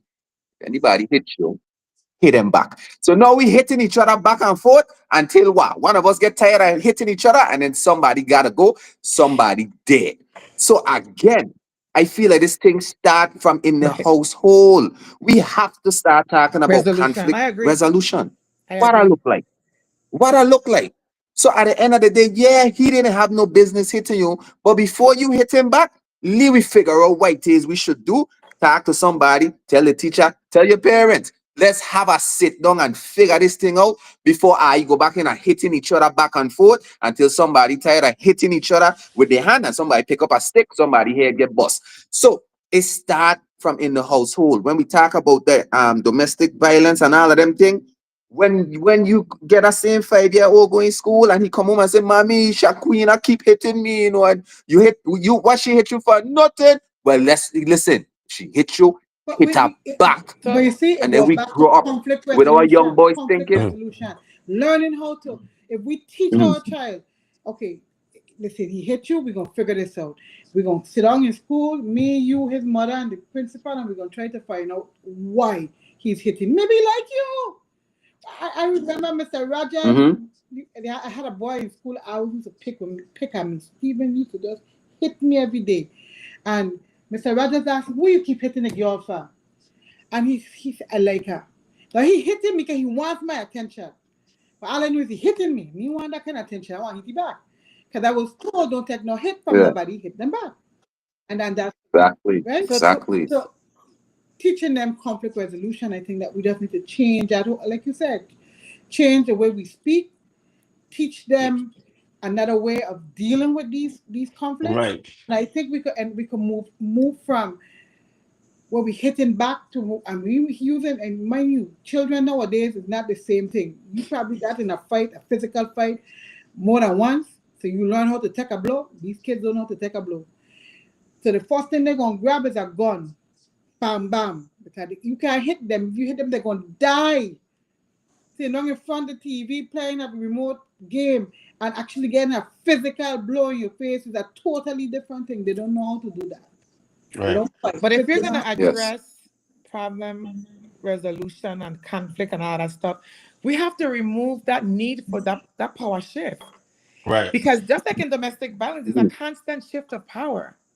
And that's why you end up with somebody usually really hurt because Mhm. people want to be in control and on top. So I hit you, you hit me back, and it just keeps rising They ain't gonna until you stop. win. So when we are addressing that conflict resolution, we have to be able to accept loss in that sense. Nobody Right. don't want to lose. Mm-hmm. But that's a good point. That's a good point. And again, it starts in the house for me. I love that'll be like I don't depend on the government too much. I don't like that. So I feel like if we start teaching our children from in the home, these simple things, man, they're gonna raise a different type of child, they're gonna turn into a different type of adult. And a lot of the issues that we having now, we're not really gonna have. If you raise a more financially literate child, have more concern about his money, I can't go jail. What gonna happen to my Right. business if I go jail? You know what I mean? Where as opposed to no, where it's like, my boy, listen here, no, that man diss you. You got to defend. Forget everything else that matters. Forget everything else that is important. Defending is the most important thing. So we need to, like Ray does say a lot, the adults them done gone, but we could still I save these agree. children. Some of them adults don't listen. I'd be telling them, hey, fix your credit, da da da da da da da da. They get every excuse in the world for me why they can't do it. I shifted my focus towards the children because that's what we're gonna see change in that new upcoming Well, you know, generation. That's you what we're know gonna your see. problem is that if you live in a house with somebody who don't care about credit as a child growing up, and all you seeing is, well, Timu and Sheen and all that coming in the house, but then the bills aren't being Mhm. paid. You might grow up thinking that Yes, that's normal, Right. right? yes, So how you fix and that?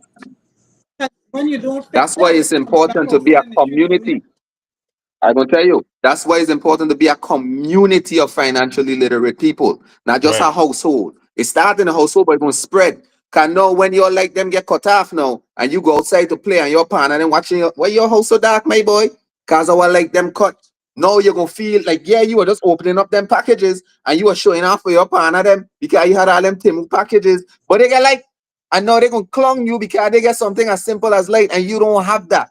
So now you're forced now to really reprogram everything and be like, wait, what's right and what's wrong? Because I can't even iron these new clothes because I ain't got no power.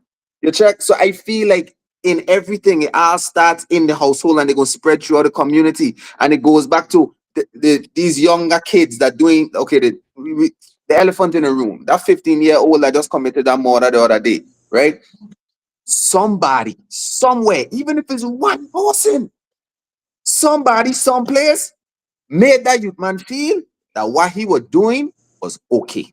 I'm not blaming anybody for what it is happened to for the decision that he made, right? What I'm saying is, if he do something, if he do something prior to that, and he look for that reinforcement from 5 people, and 4 of them say, "My boy, what stupidness you doing that? That you ain't supposed to be doing that. That ain't it." And just one of them say, "Ha ha, my son, you's a stick, you know, you don't done, my son." That's all he needed.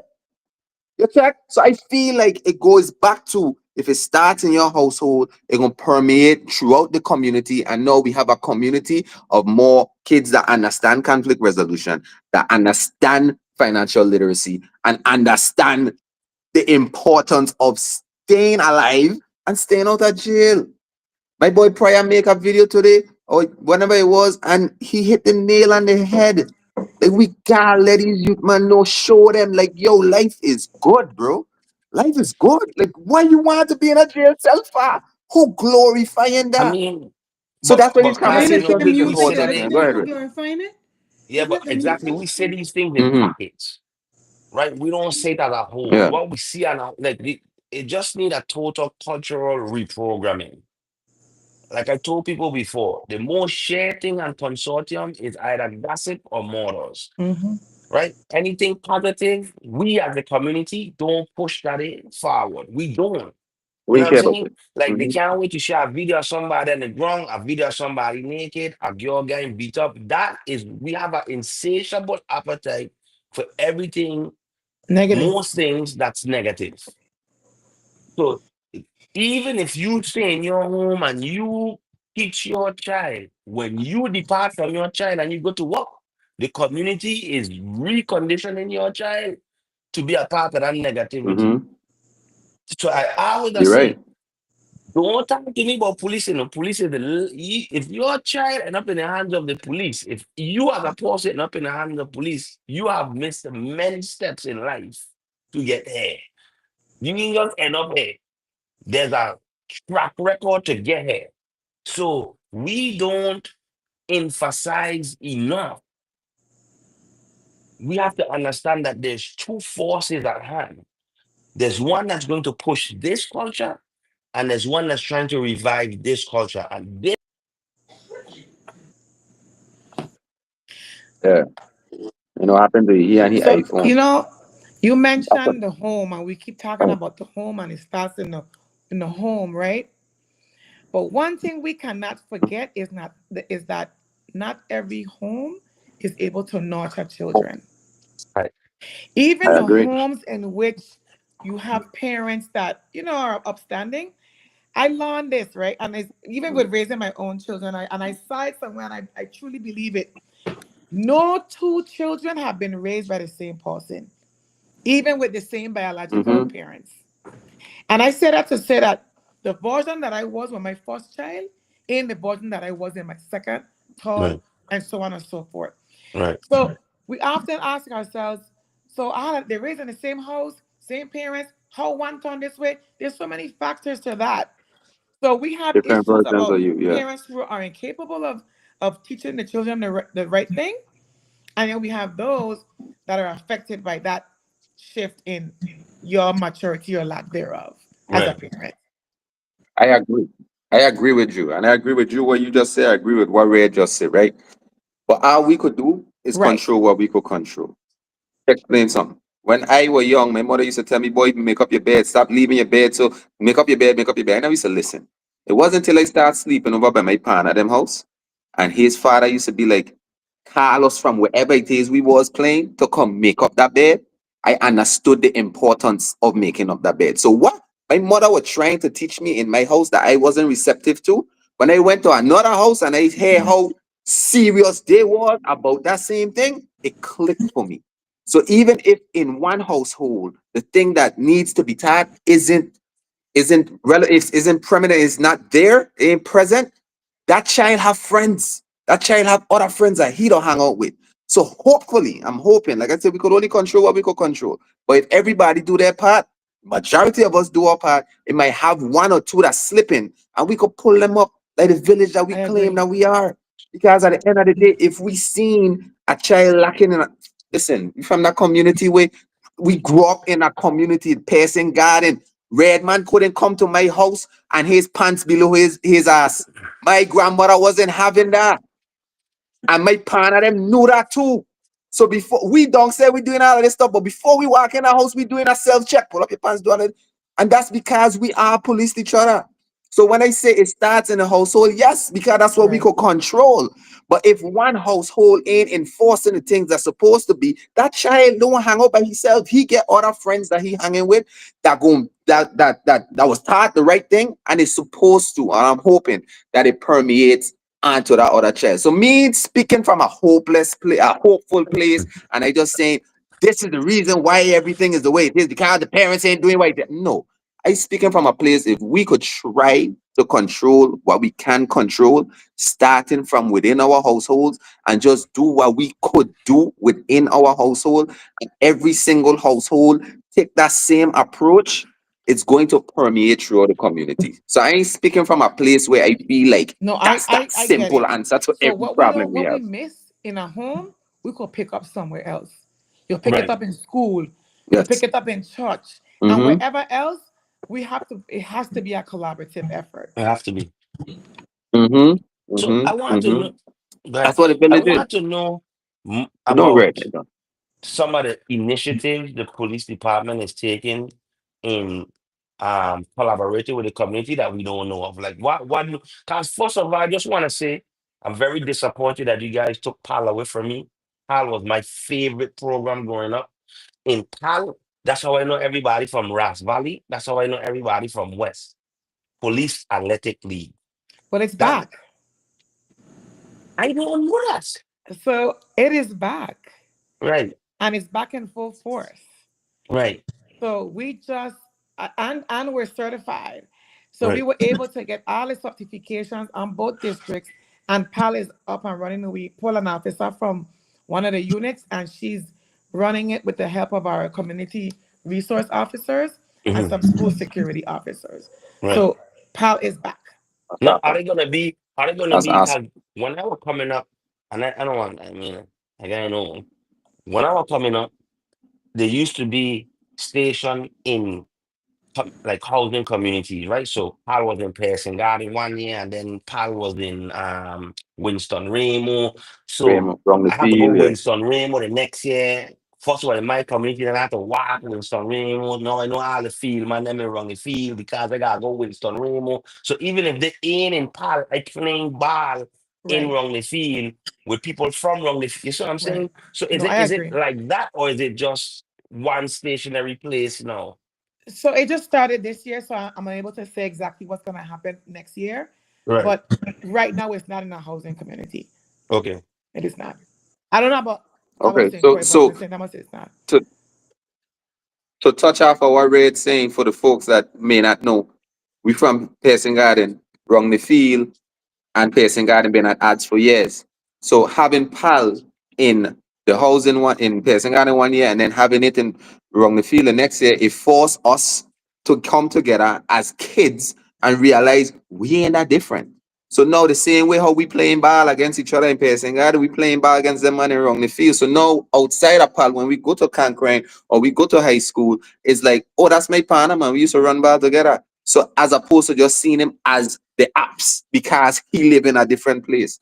So that program was very, very instrumental to how we grew up and how we were able to connect with the different neighborhoods in the territory. So if if are you now that it's back, if there's a way that you could bring back that dynamic where all if forcing all these kids from all these different neighborhoods to intermingle and interact, that in Yeah, like, itself would do a huge job in really having these children to understand we I are the mm, agree. same.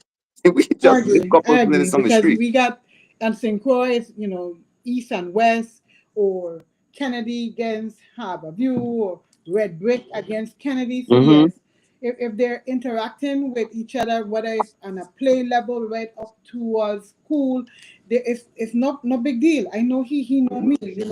Ain't no big It's the deal. same So culture Yeah. that And Little League that's how you creates. make friends. right. yeah, Same culture. Yeah, Yes. it is it. Yes.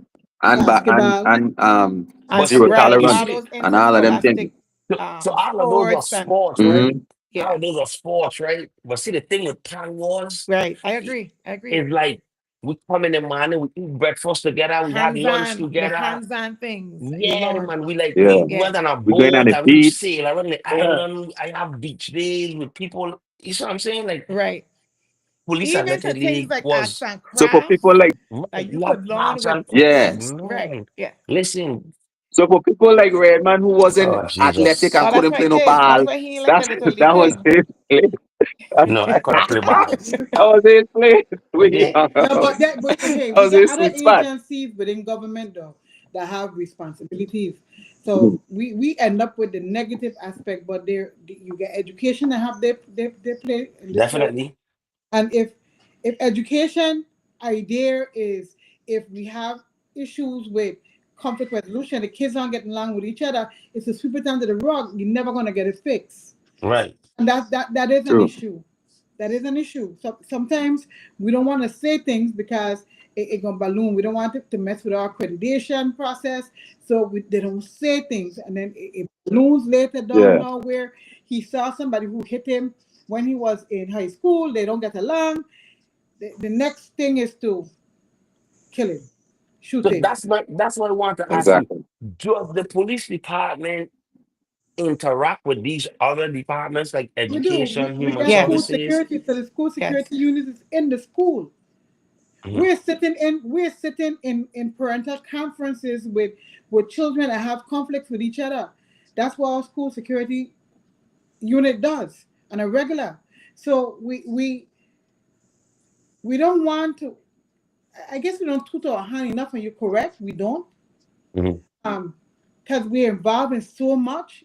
At the end of the day, when if you sit down and speak to a school security officer, he could tell you about the kids in the school who's having problem with who, why we having issues, whether it be over a girl, whether it be over a sport, whether it be just because they don't like the area the person is from.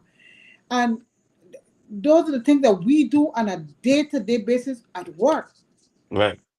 so it's just that you don't know, but that's what we do. Yeah. We need to know. And I want her to make the community know even more. So that when they start to speak Mm-hmm. these Talk, I talk. things, there's other members in the community that really want to step up and defend the police officers, but they don't have any concrete thing to stand on and say, no, no, no, no, no, you talking nonsense. Did I do this? Did I do that? You lying. You know what I mean? So my goal is to galvanize the community and reach out to those people who know better to help me and Kyle change the perception of the Virgin Islands Police Department as it stands. Chief, you have done a great job of letting us know there's always room for improvement. That is a form of accountability. That tells me that you know that you're not perfect and you're hell bent on making a change that you see, both of you, that is necessary. But I just think it's a perception problem. I just think it's how we view, oh, he only turned a police because when he went in school, he used to get punks. So now he's a police, so he could. I went to school with Simba. Simba was not a punk. So I know for sure Yeah. Simba Simba a ain't bad joined the man. police force too because he was a punk and he wanted to bully people. That's a Muslim youth, and he could defend himself. Trust me. We play band, we come up together. So it, I want to change that. No, I have cousin Jeffrey. He was a punk. That man was a punk. I don't know how he passed the fitness test.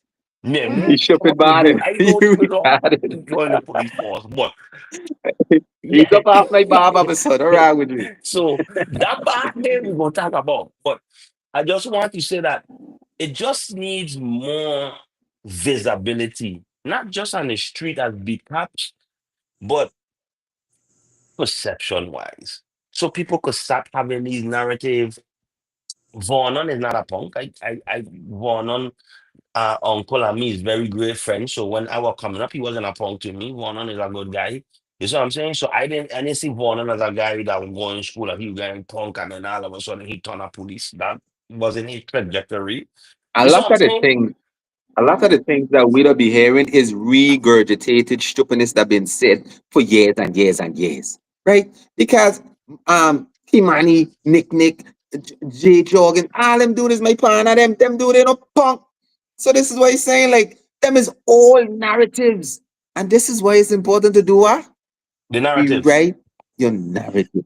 Well, like Don't you want said, let we nobody can't write it control what for people you. say. You Right. cannot be the, I could only but control what you say. Could but only control what listen, you say. you can't be the same person you was in high school. There's no way. It Facts. Right. doesn't matter what people say about you, who you was back then. There is no way I could be the Mm-hmm. same lieutenant I was last year as the chief today. Yeah. True. So True. True. True. True. People make up their True. mind who you I are, why gonna they're leave? gonna make their own decision. They're gonna say what they want to say, regardless. And the internet is a perfect place for you to hide behind fake names Mm-hmm. and showstones and there's no accountability for what you say. You just say what you want to say.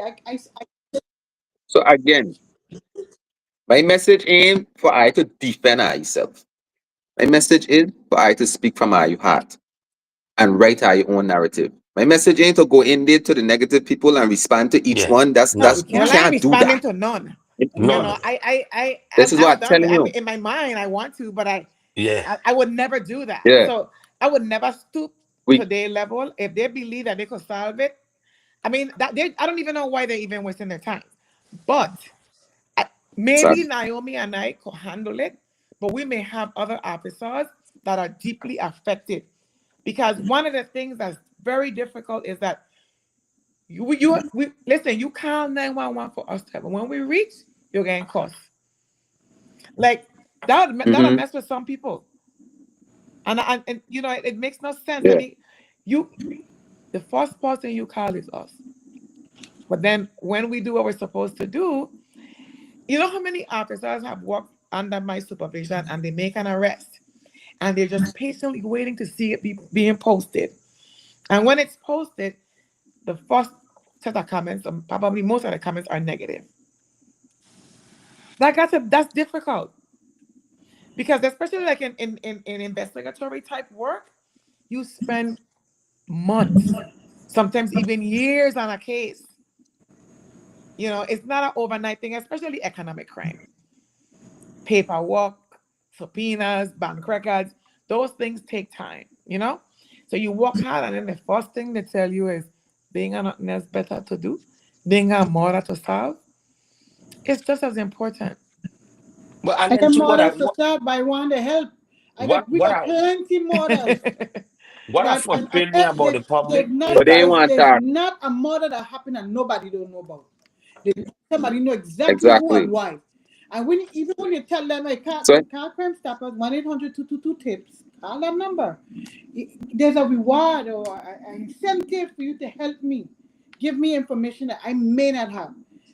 And we want them, I can give a clear. The other day we did a quick press thing because I we had to the only arrest I could have done with one of the suspects was a charge you with a gun, even though I know because of him and the gun is the reason why I had a dead man.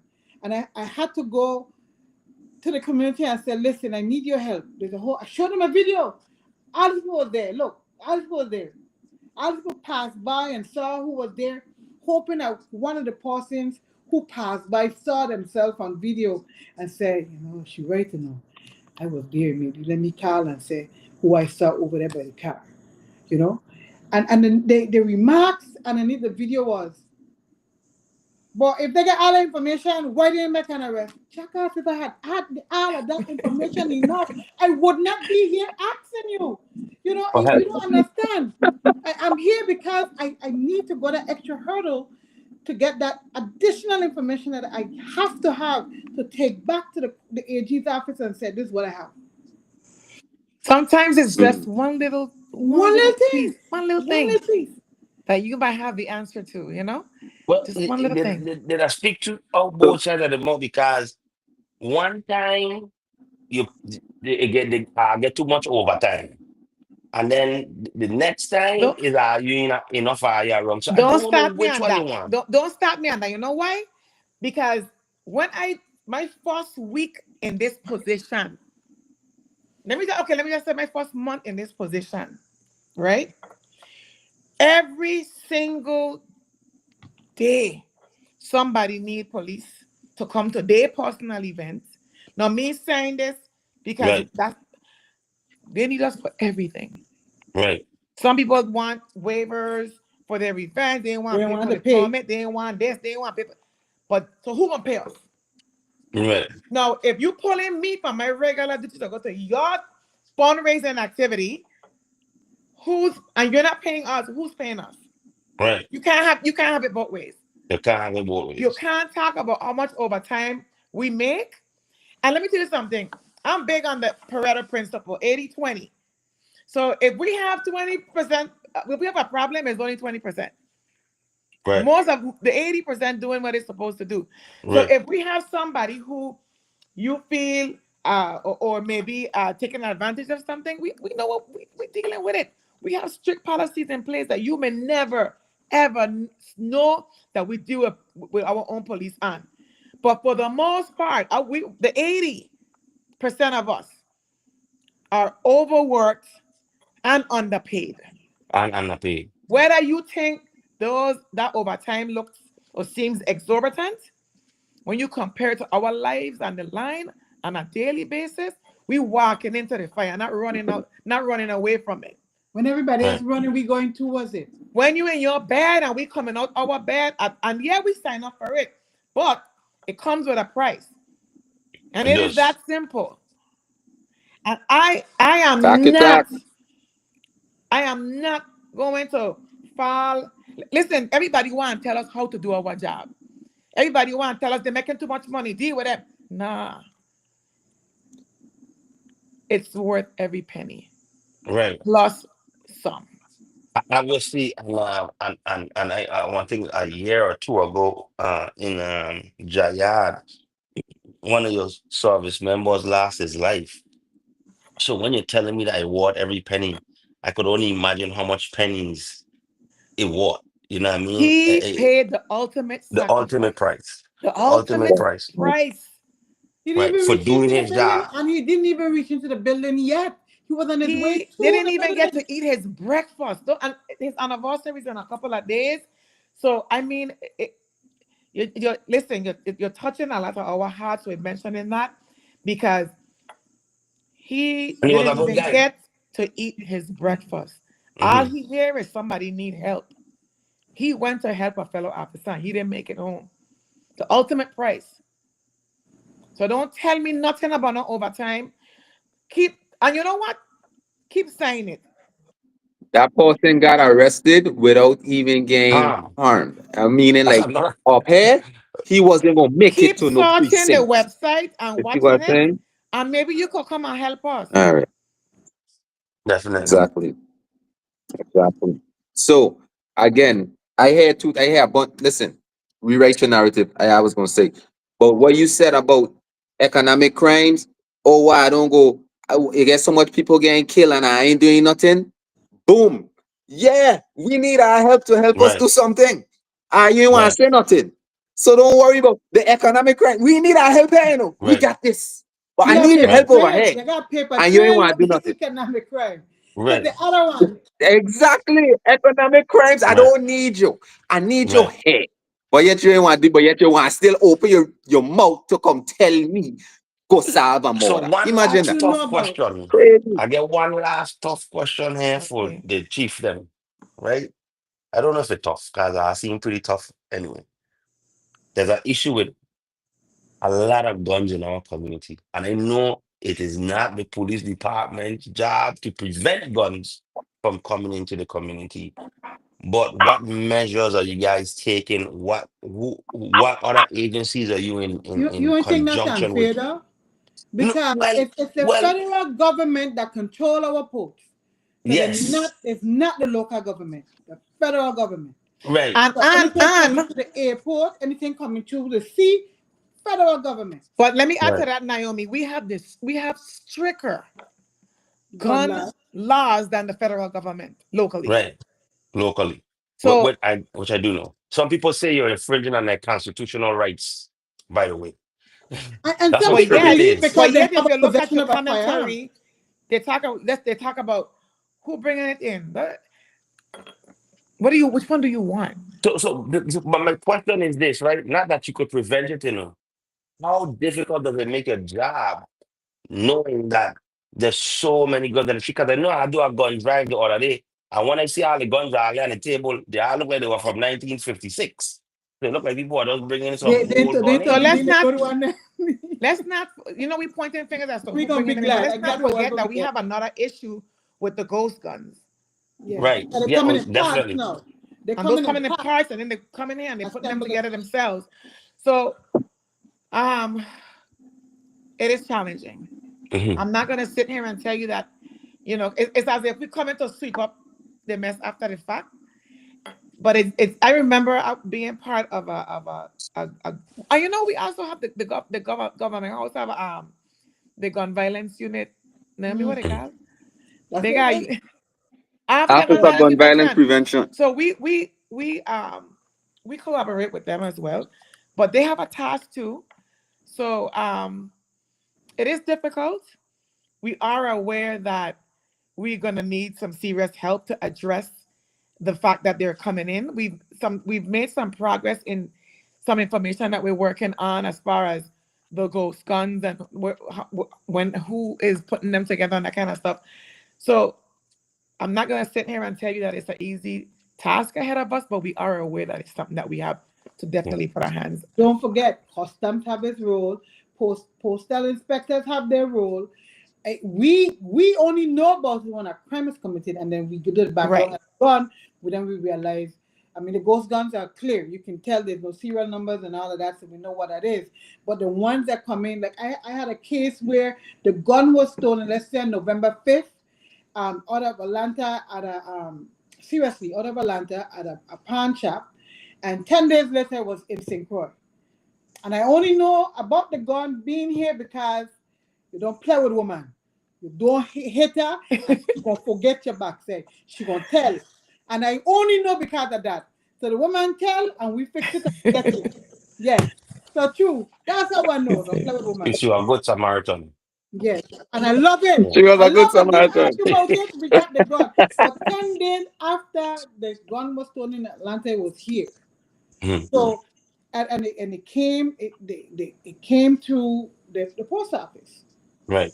and other stuff break down in the bag. Bam, it came in. But these are the type of things that we have to deal with. So it's not just BIPD. You look at the federal entities that's responsible for our borders and ask, are they doing enough? A whole trailer But we coming in. do have good working relationships with those federal entities. I must say that.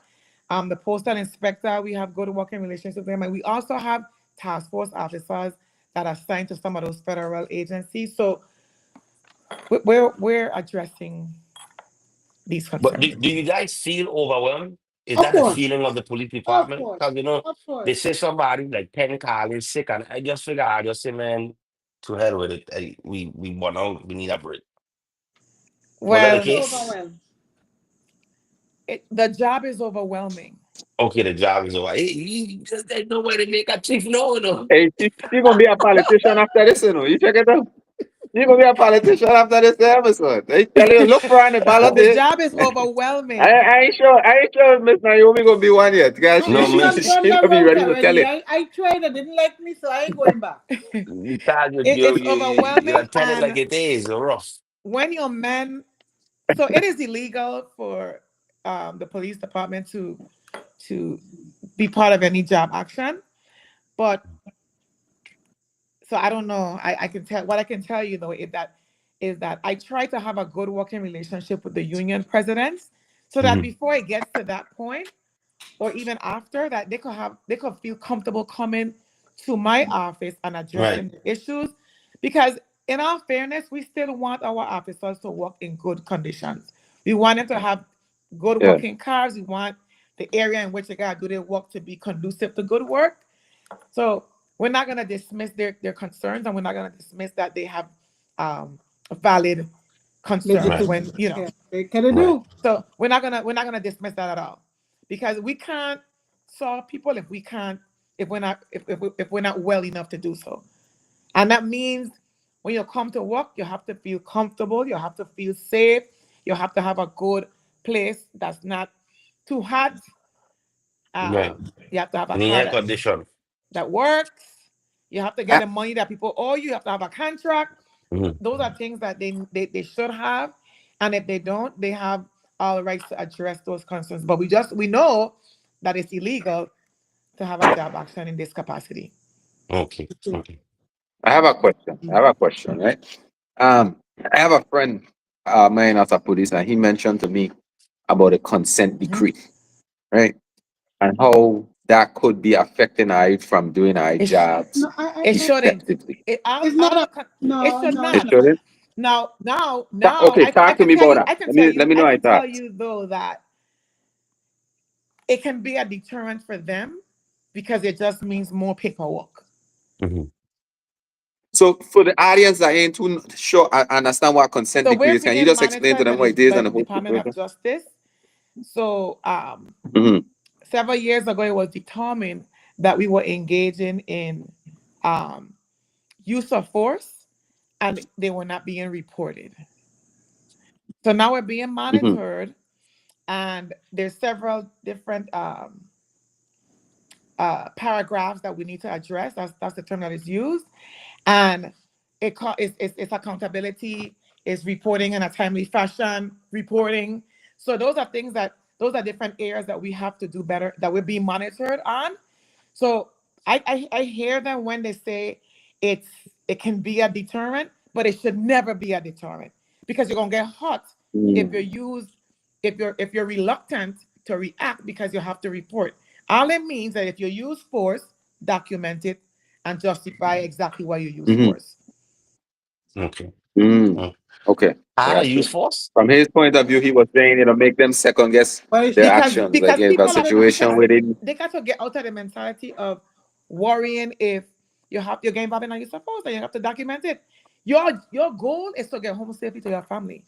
And if that means using force, then mm-hmm. so be it. How to use Yeah. force? I never I And heard. besides haven't using really force, there's also citizen complaints. There's a Okay. process for that. If and as our part of the consent decree, somebody has a complaint, So make may a complaint explain. against you or against us. There's a process to address that complaint. So using force could be putting somebody in handcuff. Right. Mm-hmm. It could be putting them against the wall so that you could handcuff them. It could be guiding them, Right? That's all considered use of force. it don't So just we mean slam mm, body slamming them, and there's different levels of force. So you know what? I feel like you paying a price for what's happening in the nation. You understand what I'm saying? Because I don't feel that energy from our police department that we should have this stringent consent decree. but you see, we have to look back. You gotta go back in history because we Right. did things that we shouldn't have done and we didn't correct it. When the Hmm. federal government came to us initially and they said, "Hey, we was like, we the police. You come to me," and we Right, ignored it.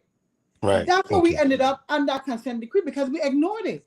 That's And And the we that's failed. days accountability. mm, and Right. the days of our parents walking around with the club, smacking people along the road. And I saw our parents because my father is a yeah, retired police. And Right. I know the yeah. how he saw back then and how I We remember saw the You other can day. solve now. And I you could remember stop the other it. day I tell him We had Governor I tell him the Mapan. other day when I first moved here, I Mm-hmm. was living with him and I said, anyway, I gotta go because I got punched out. He said, are you a punch? You punch him? He said, here's the Yeah. reason that the department is the way it is. I said, no, here's the reason is how it is. Because the thing that they did back then Hmm. is what Yeah. why where we're at today. Okay. Okay. Yeah. We interviewed Governor Map on our podcast, and he was a police, and he kind of The same thing, shared right? that Yeah. sentiment. He said, "Nah, we wasn't gonna shoot nobody, but Yeah. you're gonna We get can't do licks." that today You know. unless So Right. yeah. Be- and Mm-hmm.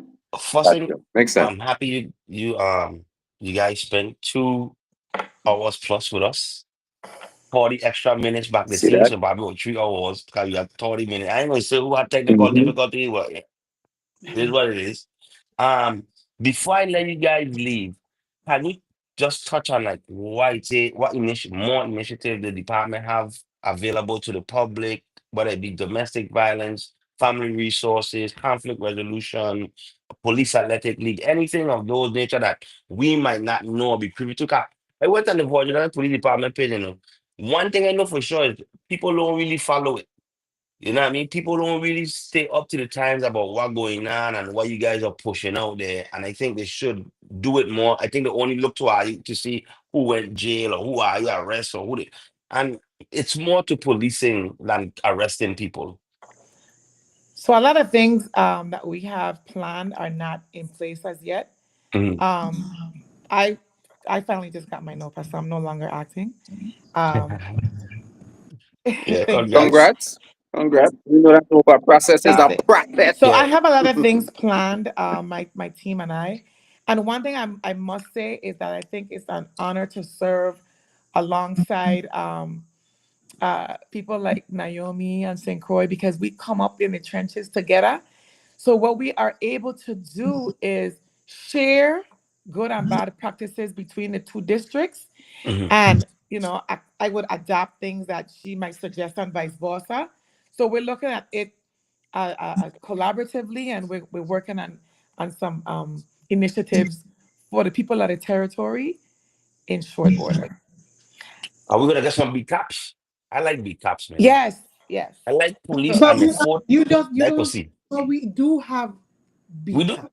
We Where? do. We are walking the streets. We do foot patrol in the towns, and a regular. I have every day in the Christiansted and Frederickstead town. I have my bike units, and they walk and ride bike in the towns every single day. so we have a Okay, down let me say this so before we I say have this. downtown unit as well, on both districts. So now the numbers may seem a little Okay, Number small. The let number me Mhm. small. It is what let it me is. let me Number say this small. here. The numbers man for sure, and I know I'm gonna say I Main Street for sure, which is fine. But you want us there's to venture out. no, yeah, there's Yes. places that we walk as citizens that are from here that I want to see the police walking. So if I leave it from Pearson Garden, I'm gonna go wrong and I'm gonna walk through Pueblo, or I might walk through the little shortcut.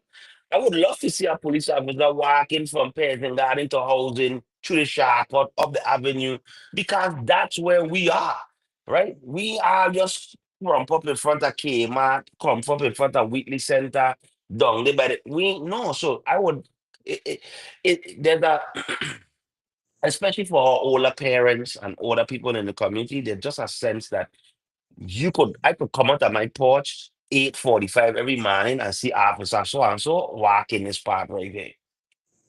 We could stop and talk to me for a little bit. Right? So I might put a bug in the air. Hey, listen, I don't know what to tell you, but just look in this area over there. so with our recruitment drive, Right. we hope to expand and be able to put more boots on the ground. It is the plan, but Mhm. we're working on being able, after clear assessments and determining how we could be able to move that around. Right. It is in the plannings. Okay. All right. Okay. So what I want to leave you with is Okay. some suggestions. Again, I don't ever want to come off like I get all the answers because I don't. Nobody does. And I just could suggest. Okay. I feel like there's a disconnect in the recruiting and the kids. Like we talk about as far as making these children want to be police. That's what we got to do. We got to figure out how to But make we, them but we want to be fixing police, that. not But for the we fix salary. that. We forget. I got a cadet program. It's working really well. We in the school. Yeah, and I love it. I love that. I love that. I want to add to it. I want to add to that. I want to add to it. Me, why telling her you ain't to stop what I doing? We add to it. Right? So the same way how we ain't got no heap of movies and thing out there that really making people feel good about being police like I have Tommy. for Mm-hmm. the military, we Yeah. have to do that. So it's up to us. I either do public speaking. I used to get so tired of people not booking me on their stages. I created my own stage. When I created my own stage, it took off. Like I tell I, rewrite Right. our own narrative. When people hear how passionate you is about what it is you do, there's a word that's attached to that, and that word is Right. Definitely. inspire. You inspire somebody else to care as much as you care. Because they have people out there that do care as much as you care, but if they see nobody else that care, It's guess true. what they're gonna do? I guess Right. nobody else care. So I'm gonna just continue minding my business. So that's why it's so important for I to be heard and our voices to be heard because they're gonna inspire other people, inspire other kids, inspire other adults to do what it is you doing. So along with the cadet program, and I to bring all them toys and all that dope stuff to the kids and stuff. Speak to the hearts. Speak to them as children. As far as like, listen, you want to be outside with your little sister and not have nobody mess with her, right? Yeah. Well, this is why I want to. So whatever that might look like, consider being a police. When we used to go to the recruit, again, I finished school years ago. So if I doing this today, I stand correctly and I applaud you. Okay. when we used to have them recruitment drives in school, we used to see the Army, the Navy, the Air Force, the Marines. We would see all those folks, right? I don't recollect seeing a PD force. And if you guys are there, great. I want I to continue to be there. But when I decided to join the National Guard, I didn't want to join the army. I didn't want to go these people to send me away to wherever. I didn't want to join the Navy. I didn't want to. I wanted to stay home. So I joined the National Guard because that was the stay home branch of the army. Maybe if they had a police person, they're telling me, my son, listen here, no, you could really make a change in what it is you're doing, and da da da da da da da da. Da. I may have considered that. But we do. So We again, do. So okay, great. anytime So they let's have add to that. any type of job fair, we are there. Hmm. And we try to Mm-hmm. bring the stuff that we know that age group are interested in. They don't necessarily want to put on a uniform and walk the street. They wanna do the marine Yeah, stuff. What it was, we were trying at one point to get like a wing portion of the department, with helicopter and whatnot. We did all, we doing that. We still doing that. We take the dogs, we yeah. take the whatever toy we have, we take it, and we try at every event to at least get 1 or 2 or 10 people to understand what this job is and join it, because it's an important job. At the end of the day, we gonna need a police officer. We're gonna need a police officer. There Definitely, was a time when you guys definitely. did I swaps. So I remember a time when they had a bunch of St. Croix police on St. Thomas for a period of time. And it was so funny because you get so familiar with the St. Thomas police, you're back and forth with them, and then the St. Croix police that come and they don't know you. They're gonna rough you up, they're So gonna you put need you to in they get know my prison. you. head right, They because gonna just last week my deputy and I, we were putting together a pilot program to do Mm, just that. mm, So and it's going to be mm-hmm. at all levels. okay. And so I think that's very important to do. I think it's Very. important to know who, not only that the persons in each district know who we are, but that we see how the police in St. Croix operate versus how we operate. Right, Because it's going to be a little bit culturally different.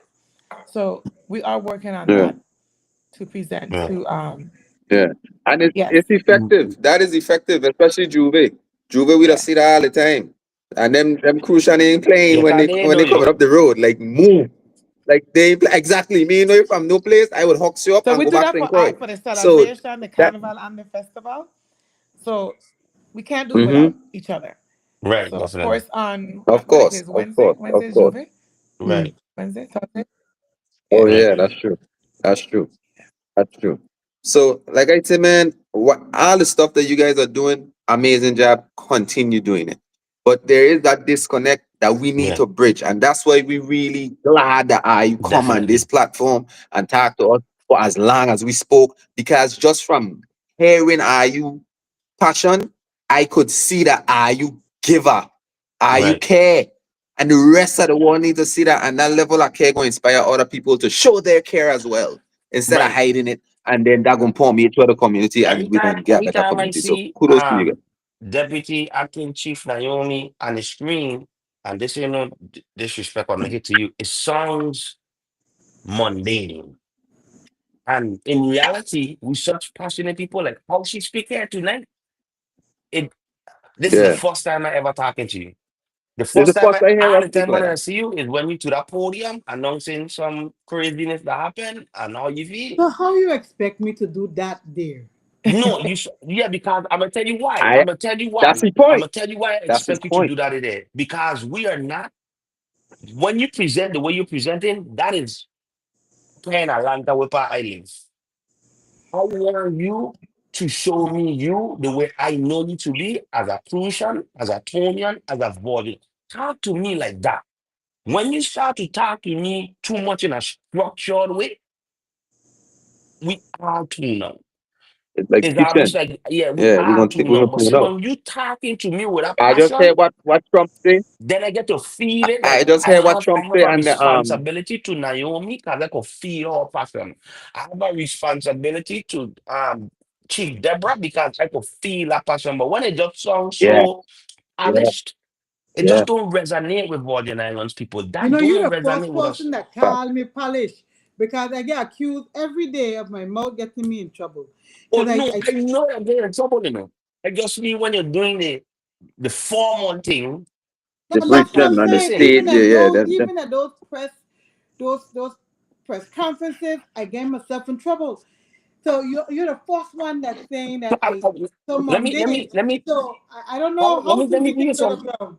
let me give a little hint about how this internet that work. There's a lot more people that love you and support your passion than you know. We just happen to see these little small voices that seem very loud, as if so when you hear them critics, that's a small percent of the population. When you start to embrace, look, you, the type of person you in, deputy chief, is long gone in our society. A rough, tough, loving, caring woman police officer. We don't really see that too much as we used to see in yesteryear, right? And that passion and that energy is what we need. And that's what I create other people to stand up and stand behind you and support you. Don't listen to them little voices over there. You guys are not fighting. You're not baking cake, you know. You going out there and risking your life. So I don't need you to be professional like you're baking cake. There's a police chief in Florida. When he come and I scream, he say, listen, when we catch your ass, it's grass. And if you think you're going to stand up against us, you're going dead. That'll resonate with his community because that's what we want to We hear. say We graveyard dead. want, yeah, we want to hear. Don't come around here. Don't mess around. Don't disrupt. You're in trouble. That's why in his community, his people, whoever talking, like, oh no, you're talking too hard, and he's so racist. The people who feel safe in his community have his back in them comments. Like, I don't back, care what I say back, about you, you know. back. He care for us. So I don't Mean hide business. that Yeah. passion because they have five Yes. people on the internet wanting to talk or pre like you Yeah. are in the pageant. You not, I Mm-hmm. know you're not in the pageant. You're a police peace officer for the US Virgin Islands that's here to protect and serve my children, my mother, my father, my cousin, and your fellow officers. No, you talk with that grit. Every time you come Yep. on a stage, Yep. that empowers the people who feel like they are voiceless and they're weak to come out and say, no, man, I support Mm-hmm. Naomi. No, I support Deborah. Yes, that's the energy we need. Don't nice them up. We nicey time. So Nah. let me say something. Common sense, quiet. Ignorance, Loud. loud. When you go on the internet, you're gonna see the stupidness way more because the people with common sense, they're not engaging. So how you gonna see is a bunch of stupidness. That don't mean everybody stupid enough. It just means the people with common sense ain't taking none of their time to address this foolishness. So I said, and that's one part of it. The other day when them asked Trump how he feel about how Iran and Mm-hmm. Israel acting on, what did the Russia president F of the bomb. United States say in F front of bomb. all them cameras? He said, what you have is two countries that have been fighting each other for so long, they don't know what the Yeah. F they're doing. And he getting applauded for that level of real and showing his Yeah, you frustration just in have that to. moment. Yeah, It's you have okay to. to show your passion. It's okay. Whoever it is saying, oh, she doing too much, them people, we We can't can't please please them them. people anyway. If you do good or you do bad, them people can still Uh, talk. Them ain't the people them that we trying to get to. Again, ignorance is low. Common sense yeah. is quiet. Okay? I do an amazing job. You care? And that's how we could ask her to do. Yeah. Give a shit about what going on wrong here. And clearly you Mm. guys do.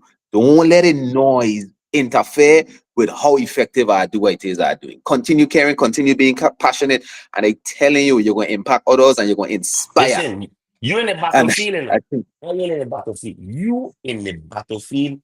You on the battlegrounds. You facts. putting the Keep big dealing caps with it. there. You switching people from St. Thomas to St. Croix. You're in harm's way. I never see a soldier in harm's way are professional enough. No, it is dire. Mm-hmm. We in dire strait. The community making you feel like it ain't safe when you know better, right? Well, then guess what? The community need to see that our chiefs, our lieutenants, our commissioners are just as passionate as we are about safety. as they are about getting a job done. Mm-hmm. Don't mind them. Listen to me. Do not mind them. Me telling you cuss backward. I ain't telling you be inappropriate. I am telling you let our passion shine through. That's what we Yo, vlog in Island yeah. Dog. We feed off a passion. Give it to us. Give Yes. it to us. Yes. Right? And cause some of us I agree. loafing, some of us ain't helping, and some of us need to hear with passion. We Need to need to hear help it. more. We don't want to hear. Yeah. Stop that nonsense. I was Right? just over there and I you say nothing. Yes, come on live and tell them that. I Exactly. was just in trouble and Yeah. you ain't say nothing. So stop the noise online.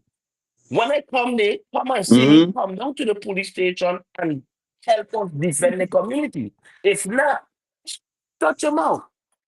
Don't have nothing to say. So listen, the reason our dynamic, me and his dynamic works, because Red or talk to them rough, you know. He's a nice guy. And being a nice guy is so frustrating. When you're talking, and these people ain't listening, you're forced to become an asshole. You got to get up and rough up people when they come to you and they come in with to me with the sad story. Can't make credit, man. I ain't got no money. But yet I am a soca cruise and you're jumping up next to me. What? Why you want me to tell you? How you want me to tell you that nicely? I can't say nice to you no more. You don't respect nice. You don't hear nice. So I got to tell it to you in its rise and truest and purest form while still being respectful. That is okay. Don't let nobody No, make you feel right. like you have to be up there all polished reading a No. script. I don't Listen, read script talk to for these the people. record. I don't read That's how we script. don't hear. I don't know how to do it. If I write something, I don't forget what I write. I forget I got paid for that. I got to speak from here. But honestly, at the end of the Mhm. day, we got crime problem here in the territory, and I can't ignore that. We have a Yeah. problem with our people not helping the police solve the cases. But again, like I told you, it's not that they don't know. It's because it's not a police officer, it's a defendant. I'm telling you, we got Yeah. proof of that. I know for sure there's no Hmm. lack of witnesses. But I have a cold case unit. I have hundreds, not dozens, hundreds of unsolved cases, and they're not unsolved because we don't know who do it, but we don't have enough to move forward to arrest. Okay, so those families on a regular basis, every time we got closure on a cold case, I have a family of one of the cases 30 years old or 40 years old. I had the case happened 1957. The young man that called me was 6 months old when his mother was killed. And he's calling me from a case that happened in 1957. We still have the file because homicide, homicides are never closed. There's no statute of Mhm. limitations on that or rape. So families still want closure. And as much as you might think, even if it means let's go back to old case, something that happened 20 years ago, and your suspect dead, everybody, or they lock up. If you want to start safe, start there. Mhm. If you want to start safe, start there. Tell me about the old case so we could get that closure for that mother. Miss Connors used to call on a regular because she just want closure for why her son get killed. You know what I'm saying? Mhm. And I could just you could go down the list of the individuals that call and say, hey, what about my child? So if you start with an old one and let's walk up to the courage of something recent. So if we could start there as a community, um, that would be useful to that family because that family still asking my child, please help me. Tell me who killed my child and why. That family still wants to know. So we could start with the Right. old and bring ourselves to current. That's still a closure for that family. I just thank you and appreciate any help that we can get on that. All right. So thank you guys for having us. Definitely. This was important for us, and I appreciate any little bit of advice that you have in us getting from one level to the next. We not only have, as the deputy chief mentioned, um, we not only need help with solving those unsolved murders, but we have a lot of other issues in the community that need to be addressed. Because I feel like the things that we consider the smaller ones is what takes us To the to bigger To something the one. big that's ones. bigger. So let's not forget simple things, or what we might consider simple as running the red lights, not obeying traffic violations, those are signs that you're lawless and that you have no intention of obeying the laws of the land. And that leads you from doing those minor type violations into bigger things. So I want to address it all, Hmm. and I want to let people know that Mm-hmm. we are doing our best to um, disseminate our manpower in a strategic manner, that we could be more visible and ultimately more effective, so that we could better serve the people of the Virgin Islands and our visitors alike. So thank you very much. Love that. Thank you. All That, right. love that. All Thank right. you guys for coming. Before we let you go, we gotta ask one question. Each of you, both of you, real quick.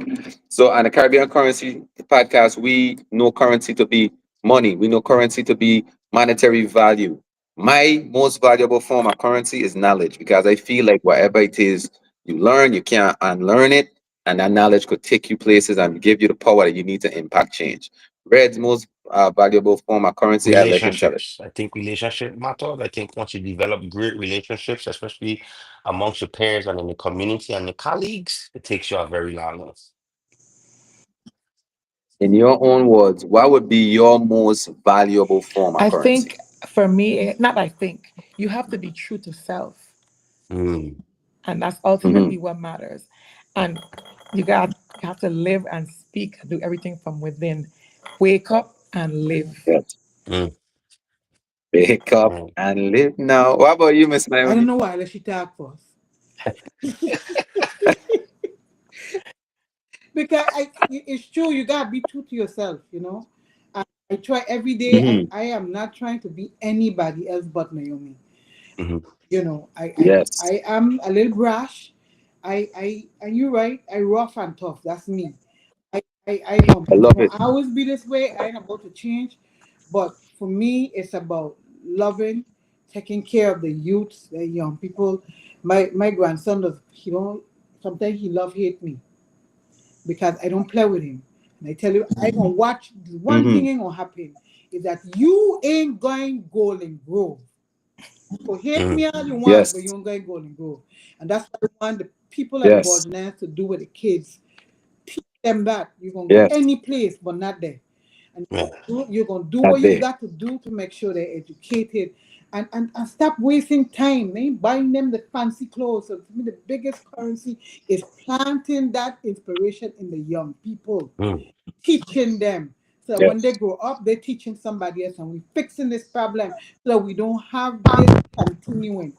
So I'm passionate about that, making sure the young people are, in fact, our future. Because I remember growing up, they used to tell us, do this, do that, because you're our future. And then when the time came, they didn't want to let go. You know? mm. So, I'm praying and hoping and that anything that I've said here today um, resonated someplace in somebody else's heart, somebody's brain, and they're thinking about what they can do to help.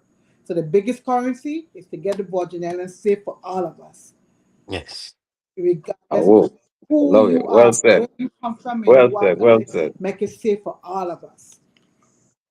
definitely. Yes, yes. I love that. I love that. Well, ladies, we kept you guys long. This it didn't feel a long, but that's what happened when passion is involved. These type of fiery conversations that need to happen. And I applaud Definitely. both of you along with the VIPD for buying into having this Yes. conversation, buying into being able and being available to sit on here with us and just talk. No, no hip hop, Right. scheming and Just whatever, just converse. converse. And this is so impactful, and it's going to show, it's going to grow, it's going to show the people them who are you really is. And again, I just want to thank you for coming. Red, you got No, I anything to say just before I really sign off? appreciate them taking the time. I know it was supposed to happen probably last week, but I'd have so much I'd deal with. And I keep telling Glenn, hey, look, I know you got a lot going on. Whenever you could come on, just let them come on. And you guys stayed for 3 hours. I really appreciate you. I love when my officials, dignitaries, and people in places of influence take the time out to talk to the regular folks. To me, that's the most powerful thing. Just Mhm. lets me know that you care, and it Yeah, shows other people like you definitely care, because you didn't have to be here for 3 hours. You were here. And we really facts, facts, appreciate it. It says facts, so much about you, speaks facts. so much volumes about how you feel about the community. And I think they need to see that. True. Thank you. Definitely. And nobody can tell me nothing about IU. They can't tell me that. No, and nobody can tell me after this conversation I had with IU, they can't tell me nothing. And that's what I want to permeate throughout the rest of the community. And that will happen when IU voices are heard in this type of form. They can't tell nobody nothing but IU. Okay? Anyways, guys, that's our show tonight. Like, share, subscribe. Thank you guys for tuning in. And I'm going to see you on the next episode of the Currency Exchange and Caribbean Currency page. Peace. Peace. Just need a big bag, a big bag. I'ma get it so fast, I'm so fast. And when I get that money, I'ma make that last. Caribbean currency, we make that money last. I just need a big